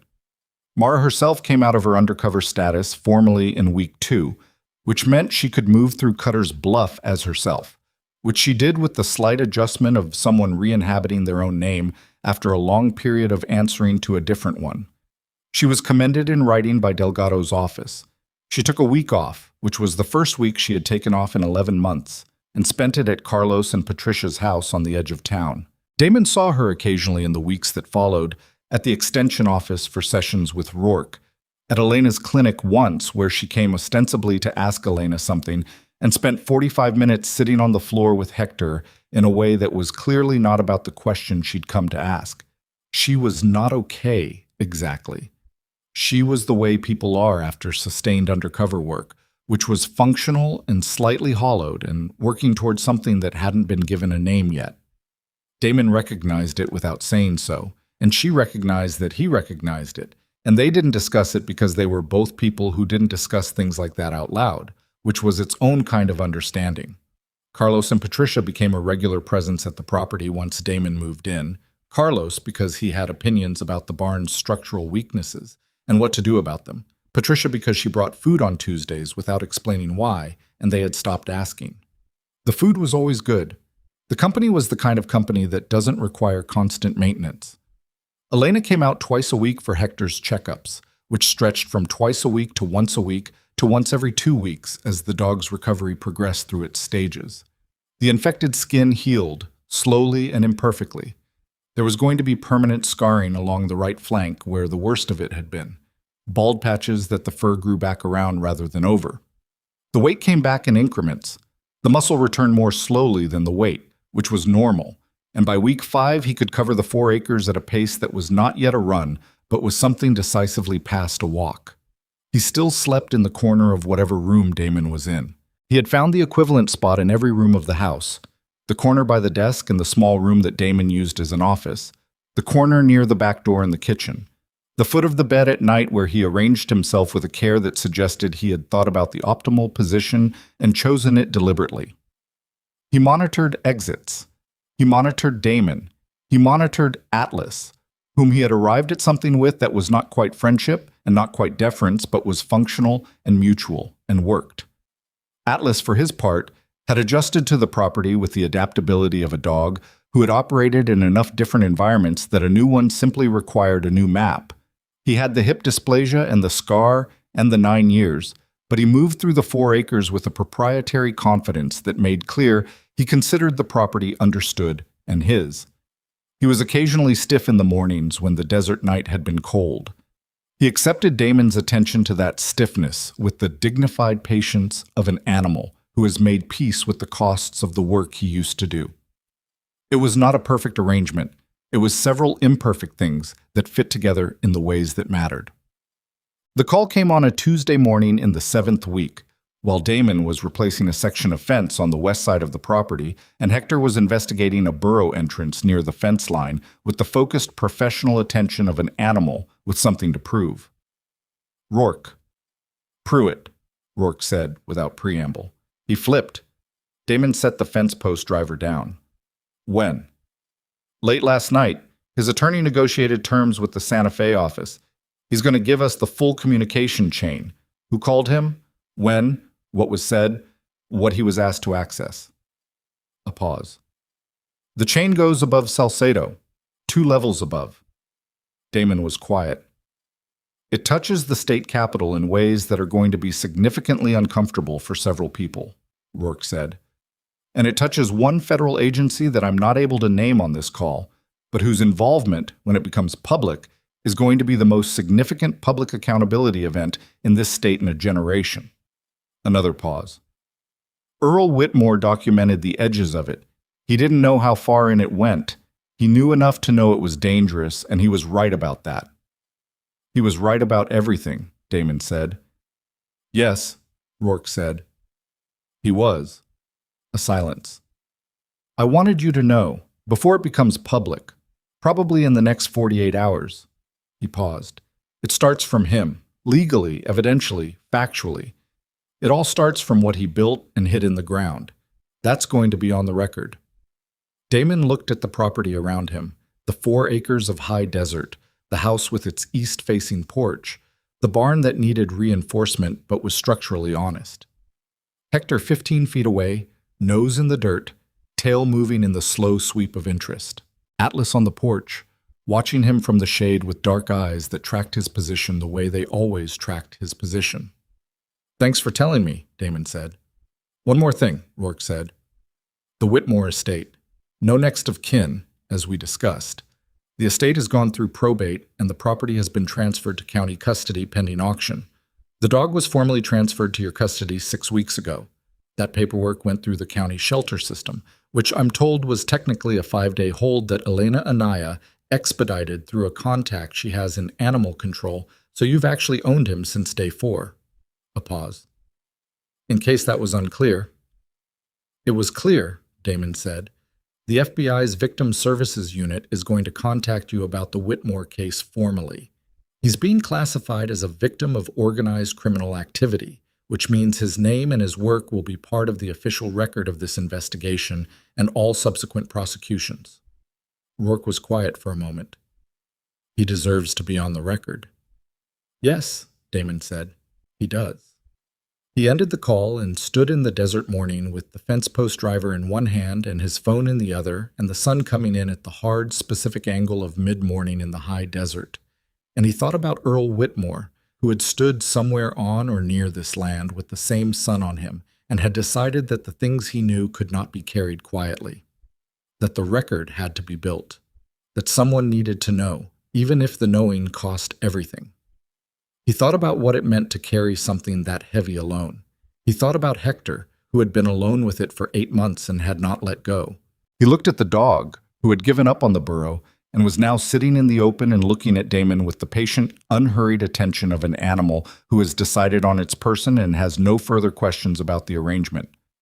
Damon walked over and crouched beside him.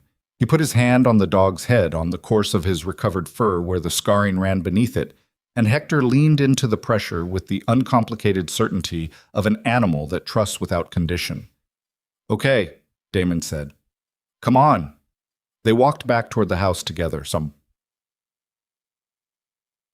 Bots. 6 months later, the sanctuary existed. It was not a grand thing. It would not have looked impressive in a photograph. 8 acres total, expanded from the original 4 by the purchase of the adjacent parcel from the county auction, 2 repaired buildings and 1 new one that Carlos and a crew of 3 had put up in 4 weeks, a modest website that Elena had helped write and that Mara had helped design, a name that they'd argued about for 2 weeks before landing on something simple, Valor Ranch. The name had been Carlos's suggestion.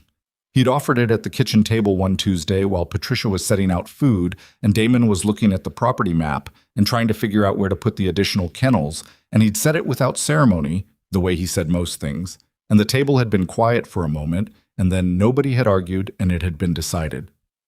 The first two dogs arrived in the same week, a Belgian Malinois named Sargent who had done 4 deployments with an army unit out of Fort Bliss and had developed a noise sensitivity in his 3rd year of retirement that his previous placement couldn't accommodate, and a German Shepherd named Quinn, who had been a search and rescue dog for a county in Texas that had lost its funding and had dispersed its animals to whoever would take them. Quinn was 7, had mild hip dysplasia, and had spent 6 weeks in a shelter before Valor Ranch found her, or she found it, which was a matter of perspective. The first veteran arrived 3 weeks after the dogs, a man named Torres, 29, who had come back from 2 deployments with injuries that were mostly invisible and who had been referred by a VA counselor in Albuquerque who had heard about the ranch through Mara, who had heard about the VA counselor through her backup contact in the DOJ office, which was the kind of network that formed when several people with different roles in a situation decided simultaneously that something ought to exist and started making calls. Torres was not easy. He was not, in Damon's assessment, trying to be difficult. He was trying to be present in a place when presence had become effortful, which was a different thing. He slept badly. He talked in clipped, abbreviated ways when he talked at all. He was better with the dogs than with people, which was why the model worked. Not because dogs were simpler than people, but because dogs made no pretense of having figured out how to be comfortable, and neither did Torres, and that honesty was its own kind of common ground. Hector took an interest in Torres on the 3rd day. Not the cautious, calculating interest of an animal reading threat, something quieter than that. He started choosing to be in whatever room Torres was in, not close, not demanding, just present. Torres noticed after 2 days and didn't say anything about it for another 2 days. And then on the 5th day, Damon came around the corner of the barn and found Torres sitting on the ground with his back against the barn wall and Hector sitting beside him, and Torres had one hand on the dog's flank and was not talking and was not doing anything except sitting, and the quality of his stillness was different from the quality it had been on day 1. It was not comfortable. It was not resolved. But it was something. Damon turned around and went back the way he'd come.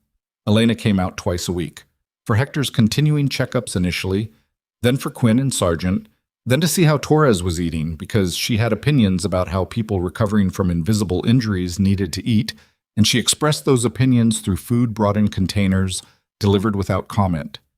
She and Damon had arrived at something over the 6 months that neither of them had named, because naming it would have made it into a thing that required maintenance, and it seemed to function better without that pressure. She came out. She stayed for dinner sometimes. She drove back to the clinic in the dark, and he watched her taillights until the county road took them. They both understood the shape of it, and were, for now, willing to move at the pace it set. Mara came by on weekends when her schedule allowed, which was the schedule of someone who had returned to active federal work with a new assignment that she didn't detail and that Damon didn't ask about directly. She had her own things she was working through, her own reorientation to who she was outside 11 months of being someone else. She was doing that work in the way she did most things, without drama, with her jaw slightly set and her eyes ahead, making small gains in a direction she'd chosen. She was good with Torres.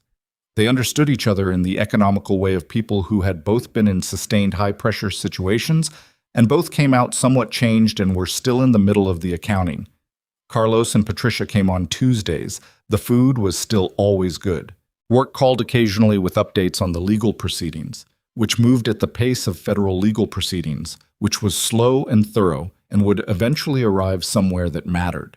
The state official implicated in Pruitt's testimony was a deputy director of a state infrastructure agency who had resigned the week the news became public and was now under indictment. 3 federal charges had been added to the Salcido case as a result of Pruitt's cooperation. Briggs remained uncooperative in custody. Holt's guilty plea was processing through sentencing. Earl Whitmore's name was formally entered into the record of the federal prosecution as a victim of organized criminal activity. His photograph, from a driver's license, the kind of photograph that nobody looks good in, appeared in a press release from the DOJ's Albuquerque field office alongside a statement from Delgado that said, in part, that his work had been the foundation of an investigation that would result in accountability for people who had believed themselves untouchable. Elena printed that press release and taped it to the wall of the clinic's back room, in the corner near the cabinet where Hector had first slept. She didn't say anything about it. It was just there. On the morning of the 6th month, Damon stood on the porch of the house at Valor Ranch and watched the desert come into the light. The hawks were on their thermal above the ridge again. They were always on it, or always available to be on it, which was perhaps a distinction without difference. Sargent was in the run, doing the Malinois thing of moving in tight, efficient circles that meant energy needing direction. Quinn was in the barn doorway, doing the German shepherd thing of being large and still and aware of everything. Torres was inside making coffee badly, which was an improvement over 3 weeks ago when he hadn't been making coffee at all. Hector came out the front door and sat beside Damon on the porch in the morning light. The scars were still there, along the right flank, the collar mark that would always show as a difference in the fur, the torn ear that had healed but not erased. They were visible, and they were his, and they had not stopped him from learning to sleep without guarding the door. They had not stopped him from trusting without reservation the hand that had first poured water into a collapsible bowl in a gas station parking lot in 104 degrees. Damon looked at him. Hector looked back, and then looked out at the desert, and then looked back at Damon with the calm, uncomplicated assurance of an animal that knows where it is and knows that it is safe and has decided that this is enough. It was enough. What had started as one man refusing to drive past a suffering animal had become 6 months later a place where broken things came to learn that broken was not the same as finished. It was not a perfect place. The fence still needed work on the west side. The new building's roof had a leak that Carlos had pledged to fix by December and hadn't yet. Torres still had bad nights. The legal proceedings were slow. The people who had built the network that Whitmore had documented were working through a justice system that moved at its own pace, and some of them would find ways to delay, and some of the delays would be costly, and none of it would return 14 months to Earl Whitmore or to the animal that had waited for him. But Hector was on this porch in the morning light, and the hawks were working their thermal, and from inside the house came the sound of Torres making bad coffee with enough focus to suggest he intended to keep trying. Damon put his hand on the dog's head. The dog leaned in.